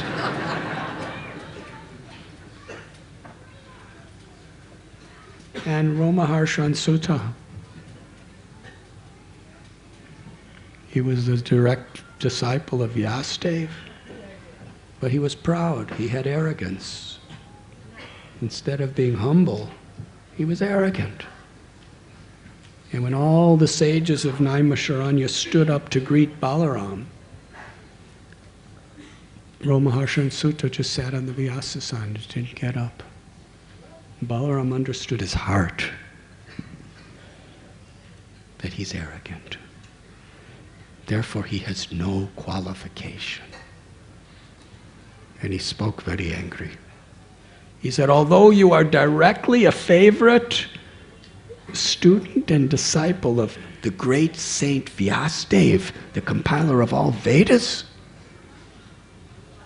and although you have thoroughly studied the Puranas, the Itihastas, the Sutras, the Samhitas, because you do not have good character, because you are arrogant, all of your studying of the scriptures under these great saints is like a theatrical actor memorizing the lines of a drama. Because you have not learned how to respect others with character. I have descended to free the world of hypocritical leaders like you. And then Balaram took a blade of kusha grass and touched Romaharshan. And Romaharshan fell dead. The sages were very disturbed.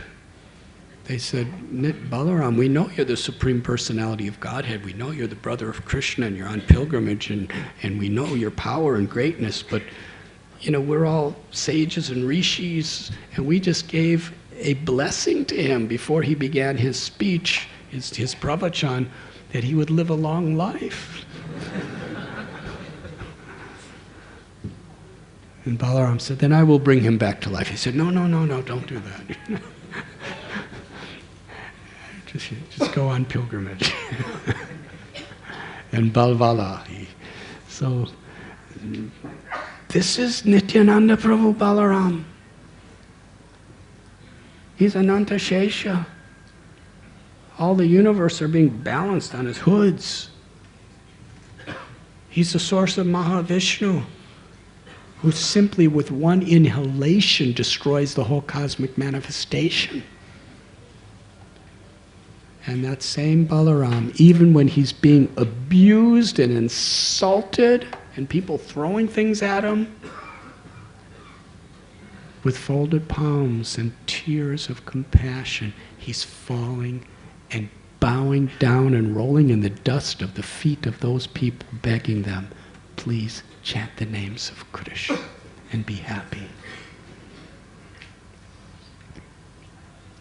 And they would come back every night and tell all their stories to Lord Chaitanya and the devotees who listened with great wonder. One day, they came upon a scene where there was a crowd of people who were astonished and full of fear. And there was all kinds of noise. So Haridas Nityananda said, what is this? Let us go and see. And there they saw two ferocious, gigantic personalities who were totally intoxicated. They were abusing each other. They were abusing everyone around. Every word out of their mouth was filthy and nasty. And the people from a distance were just looking in fear. Nityananda asked one of the onlookers, "Who is this?" They said, "These people, they're actually Brahmins from Navadvip, but they, due to bad association with all their Brahminical powers, they have become demoniac. Their names are Jagai and Madhai. Every day they rape women, they murder people, any kind of person, whoever gets in the way, whether they especially like to murder Brahmins. They're constantly drinking the worst type of intoxicating liquor.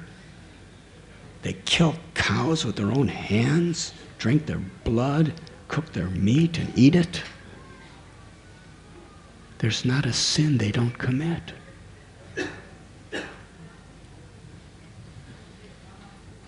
Their names are Jagai and Madhai.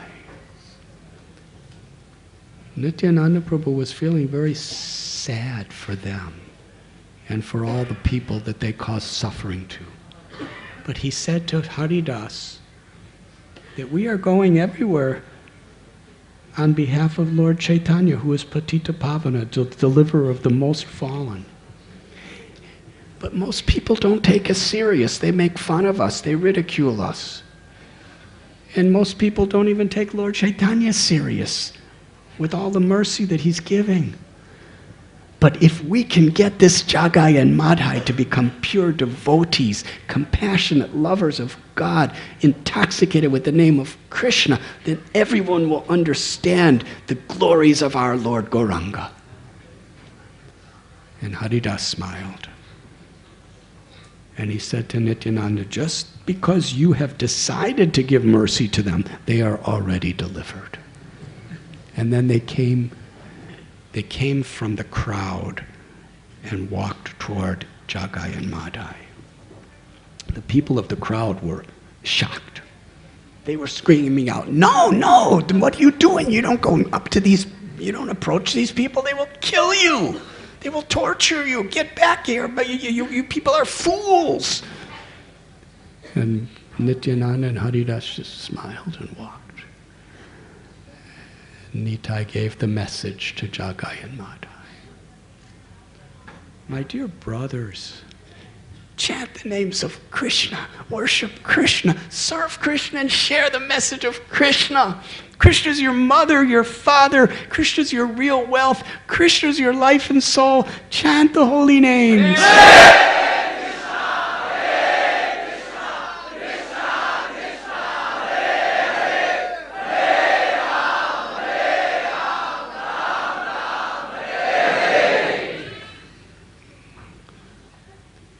For someone to say this to Jagai and Madhai was the ultimate insult.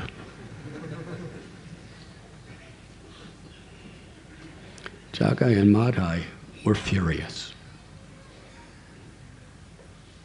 They looked with such wrath upon Nitai and Haridas and said, "Kill them!" And they charged to murder Lord Lord Nityananda and Haridas. And Haridas, playing the role of common people, ran away.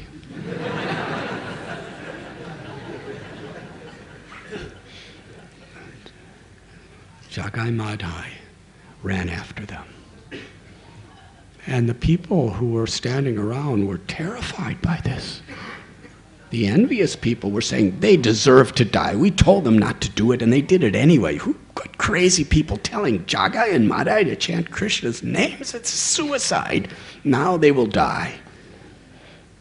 And the pious people were just praying to Krishna from the core of their hearts, please save Nityananda and please save Haridas. And meanwhile, Haridas and Nityananda were running. They were really fast runners.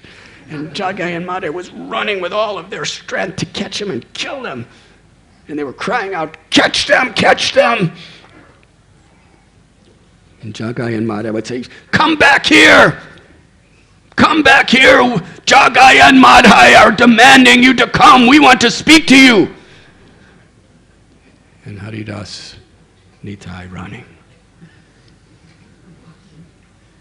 And Nityananda Prabhu said to Haridas as they're running, He said, you were beaten in 22 marketplaces by those executioners, and you prayed to Krishna, and he saved you. So please pray to Krishna now. This Jagai and Madhai want to kill us. And Haridas said, why did you do that? Why did you go up to them and start preaching to them about chanting Hare Krishna? He said, I was saved by Krishna, in those 22 marketplaces, but now because you're so wild and you're so uncontrolled, you tried to preach to them. I think today we're going to die. And Lord Nityananda said, don't call me wild and uncontrolled. It is not me.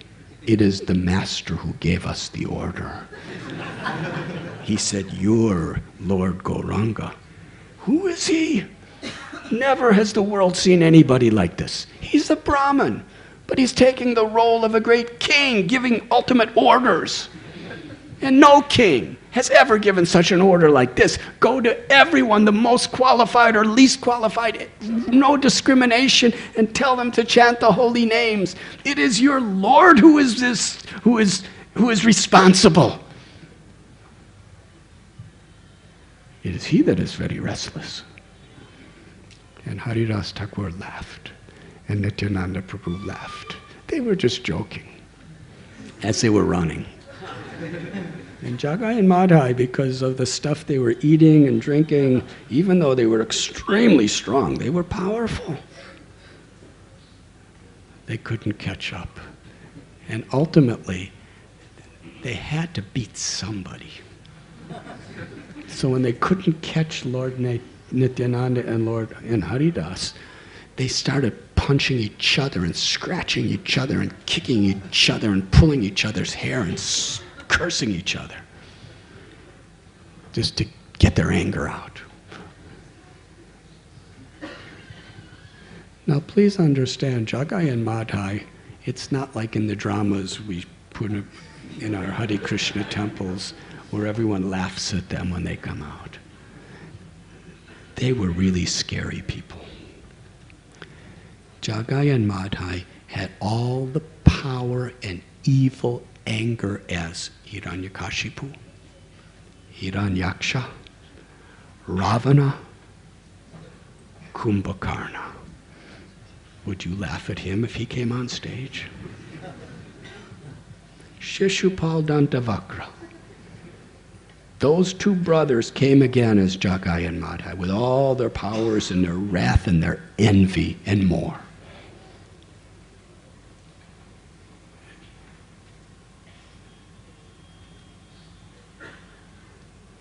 Haridas Nitai went to the house of Lord Chaitanya.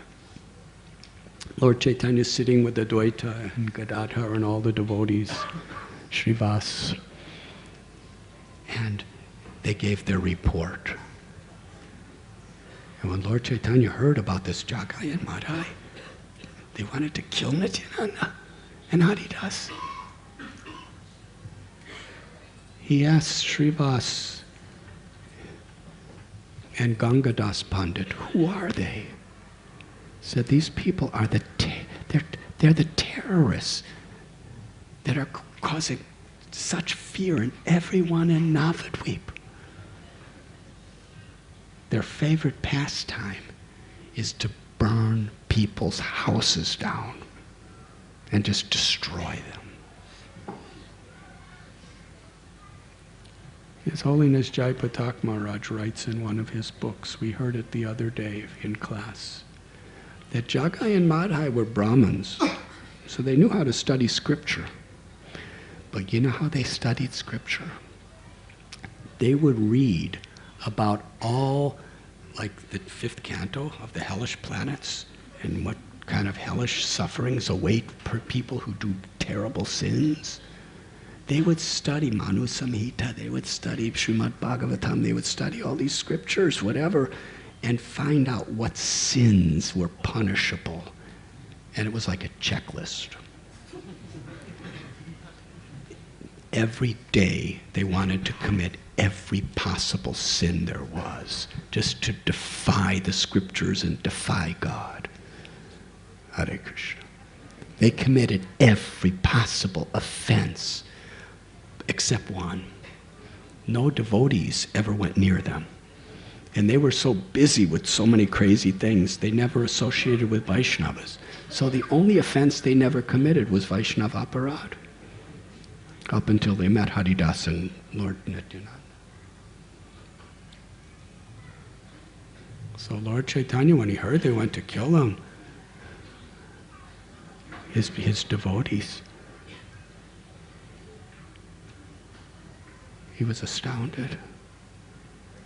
And then Haridas Thakur said to Advaita Prabhu, do you know what it's like traveling with Nityananda Prabhu?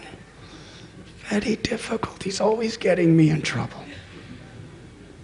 Sometimes in the middle of the monsoons where there's so many of these man-eating crocodiles swarming in this Ganga, Nityananda just jumps in and chases after them and pulls their tails and rides on them and just laughing and chanting, and I have to somehow or other try to save him. And other times he goes into people's houses like a little cowherd boy and steals their butter and their milk. And then the people get angry and they come chasing, and he hides and they come to beat me.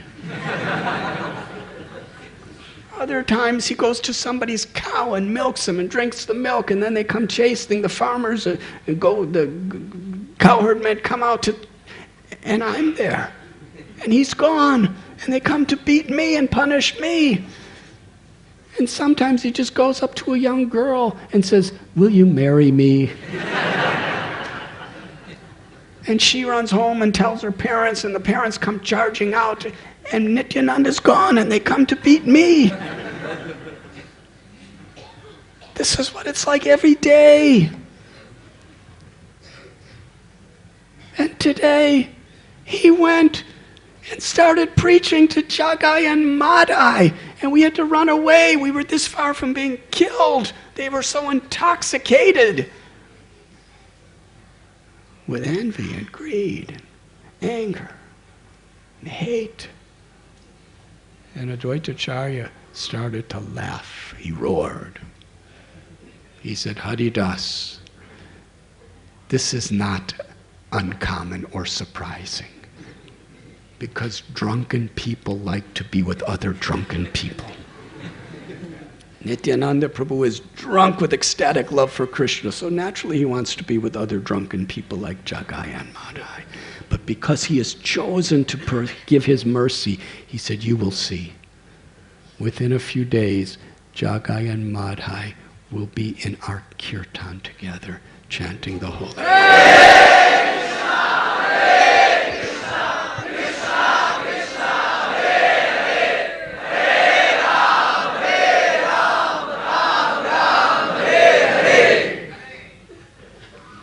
One day, Jagai and Madai, because they used to roam around Navadvip, and people would always be running away from them. And everyone was always afraid. They were going to break in their house, they were going to rob them, they were going to kill them, or they were going to burn their house down.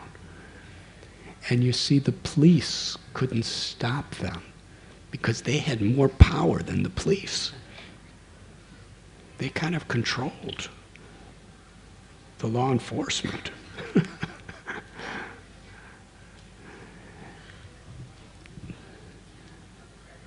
One night, they were camping not far from Srivasangam, and they heard the kirtan,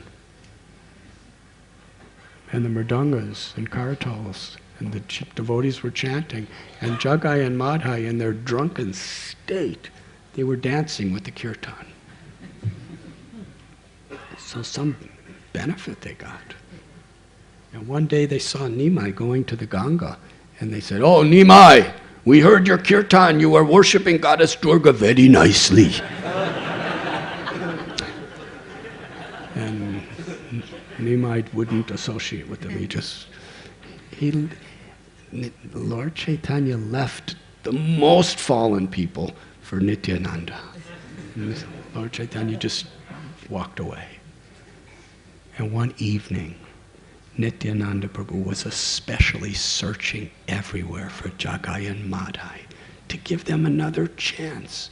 Now, after the last episode, where they ran to kill them and they ran away, who's going to go up again? Nitai. They were standing together in their very abusive, violent way, and Nityananda Prabhu walked right on up to them and said, "My dear brothers, chant the names of Krishna. Worship Krishna." Jagai and Madhai said, they looked at him with such scorn and said, "Who are you?" And Nityananda smiled and said, "My name is Avadut." That's not what you want to tell them. An Avadut is a person who's completely renounced material life for spiritual purpose. And these people were the totally most engrossed materialists possible. So they were insulted by that. Madhai picked up a pot, and with all of his force, he smashed Nityananda Prabhu in the head. Blood poured from Nityananda's head down his face onto his clothes. It was horrifying. The people who saw that ran to the place of Lord Chaitanya to tell him what was happening. Nityananda Prabhu, in that state, with tears of compassion in his eyes, he again requested Jagai and Madhai to be forgiven of all their sins and just chant the names of Krishna. Madhai was so further insulted, he picked up another pot and went to smash that on Nityananda's head. Jagai saw Nityananda's compassion and he stopped his brother. He said, "Don't you see, this person loves us. He's truly a saint. Don't hurt him. What can he has nothing. What has he done to you?" At that moment, Sri Chaitanya Mahaprabhu, surrounded by his devotees, appeared. Srila Prabhupada explains his eyes were like red coals. They were so upset. And when he saw Nityananda's face covered with blood, and he saw Madhai with the pot in his hand, Sri Chaitanya Mahaprabhu cried out, "Chakra!" The Sudarshan chakra appeared. When Jagai and Madhai saw death personified in the form of Lord Gauranga holding his Sudarshan chakra, bright as thousands of suns, ready to sever their heads, they became very sober.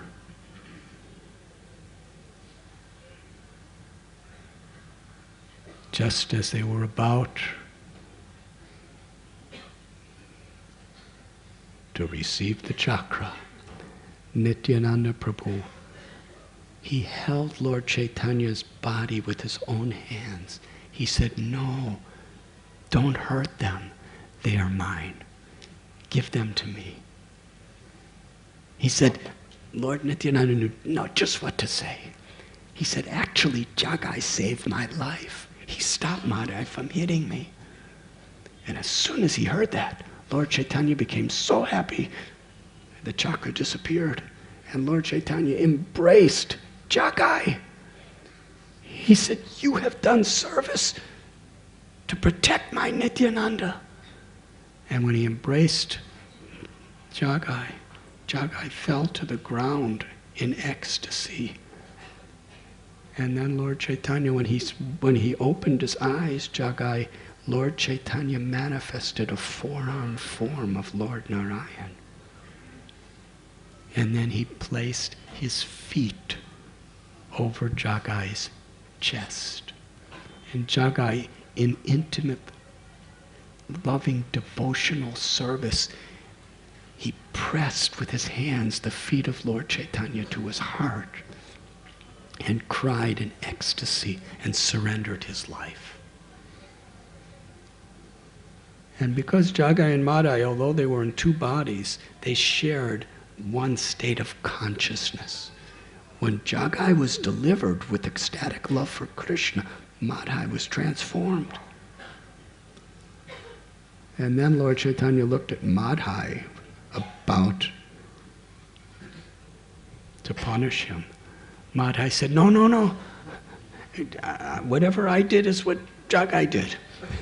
So whatever you gave him, give me too. And Lord Chaitanya said, you have caused pain and blood to Nityananda, therefore you must be punished. Madhai said, but there's so many demons who came to you as Ravana, when you were Krishna, when you were Ram, so many demons came to you and you gave them all liberation and you forgave them. So please, I may have done so many terrible things, but please forgive me. And Lord Chaitanya said, yes, I forgave them when they insulted me or caused harm to me, but you caused harm to Nityananda Prabhu, therefore I cannot forgive you. Madhai said, well, what do I have to do? He said, if Nityananda forgives you, if you fully take shelter of his lotus feet, then you will be delivered.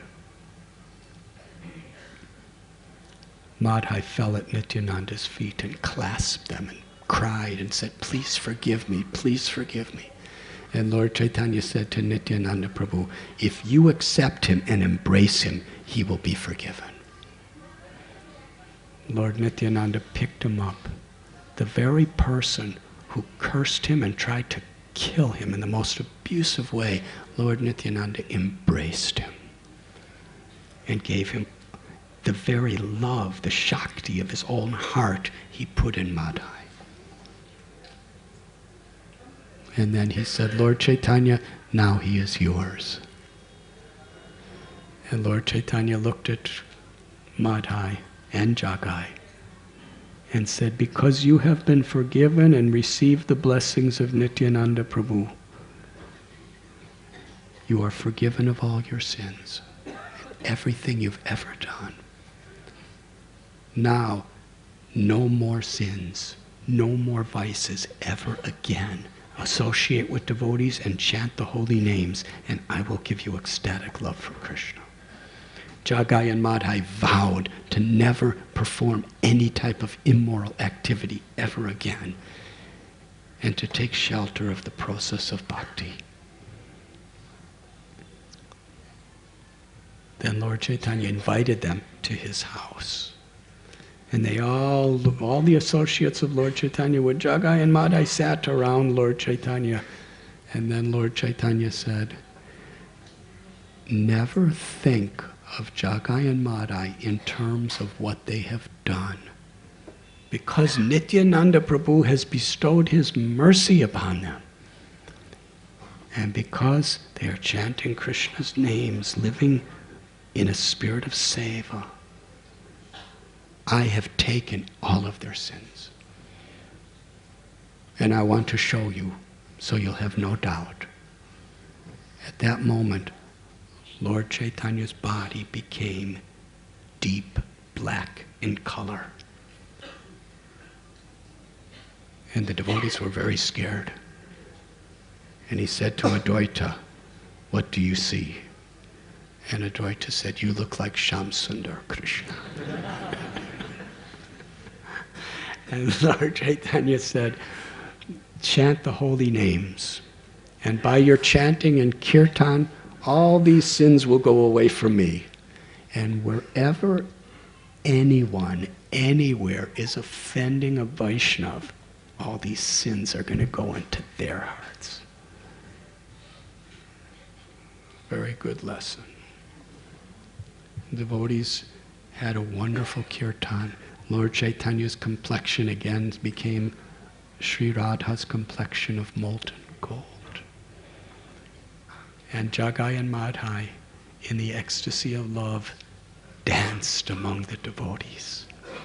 With their arms raised, they were dancing with Gadadhar and Advaita and Haridas and Srivas. They were dancing with Lord Nityananda and Lord Chaitanya. And together, it was the most special, incredible kirtan. Dina hina yata chilo harinam udharilo tara sakshi jagai madhai. Krishna has descended within the beautiful sound of his name. And that name, as the testimony of its power, has delivered even Jagai and Madhai. Brajandra Nandana Jai Sachishuta Hoilo Jai Balarama Hoilo Nitai. And to spread the holy names around, Krishna has appeared as Lord Chaitanya and Balaram has appeared as Nitai. One day, even though Madhai was now a most humble, pure devotee, Trinada Bisunichena Toror Ivasihishnana, Amanina Manadena Kirtaniya Sadahari. This was the qualities of Jagai and Madhai. And the whole of Navadvip, how they were glorifying Sri Chaitanya Mahaprabhu. Just see the mercy of Lord Gauranga. We thought he was just some Brahmin intellectual who's doing all sentimental chanting now. But he delivered Jagai and Madhai. Now they're humble servant of all living beings. But still, Madhai was feeling very much deeply sad. And he approached Nityananda Prabhu and offered beautiful, beautiful prayers of his mercy. And said, how can I forget that I made you bleed? And Nityananda Prabhu lovingly embraced him. He said, just like a little child sometimes kicks his mother, the mother doesn't take it seriously. You're just like my own little child. It didn't hurt. You are forgiven. You are most dear to me. Madhai said, but still I want to atone for what I have done. Nityananda Prabhu said, just be the servant of the servant of the servant and chant the holy names. And people in Navadvip, they all like to bathe in the Ganga. Build a ghat for them. So Madhai with a spade actually dug a bathing ghat. And he invited all the people of Navadvip, whoever wanted to come and bathe, and he would serve them. And anyone, because he didn't know who he offended and who he didn't offend, because he was always so intoxicated. So everyone that came, he would offer his dandavat pranams, he would bow down, and he would come and offer them gifts, and offer them with folded hands. He would beg, if I've ever offended you or anyone dear to you, please forgive me. Let me serve you. He would wash people's clothes for them. He would carry things for them. He would clean up for them. He was just doing the most menial, humble services for everyone. But sometimes people were so offended by his previous ways of actions that they would take rocks and throw it right at his head.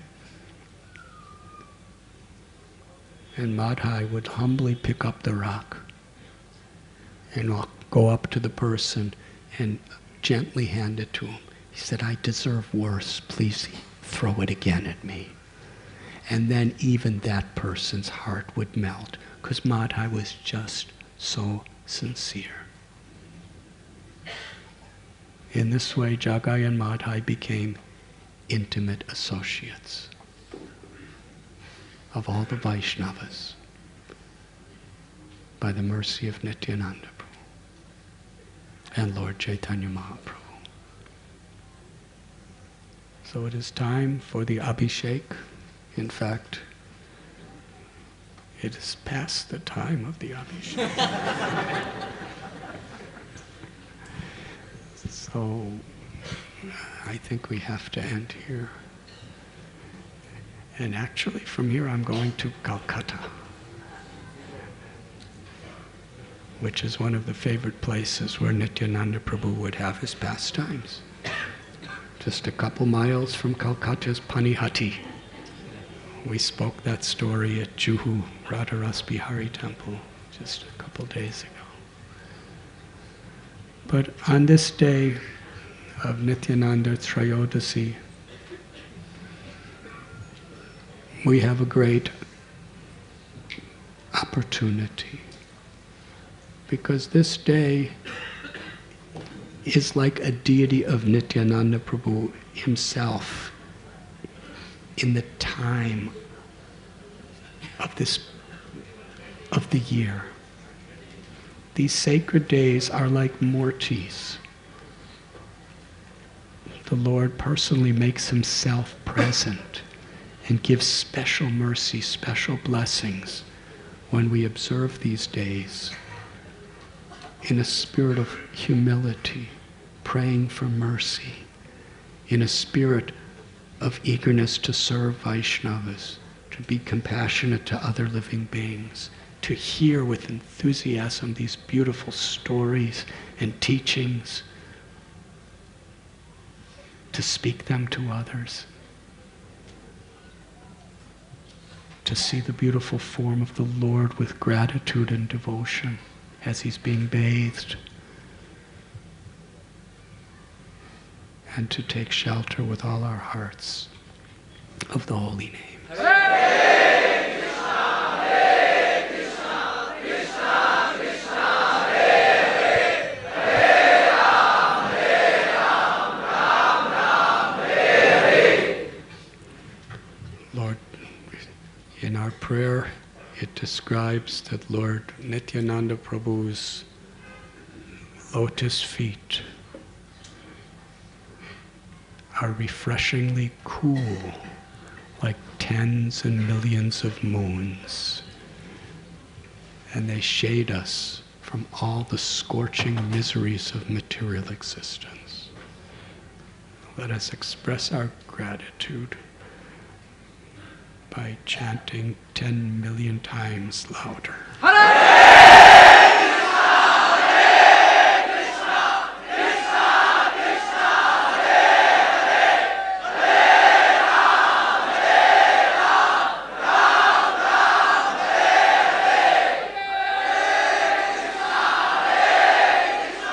Krishna, Krishna, Hare Hare, Hare Ram, Hare Ram, Ram Ram, Hare Hare. Much louder, please. Hare Krishna, Krishna Krishna, Hare Hare, Hare Ram, Hare Ram, Ram Ram, Hare Hare.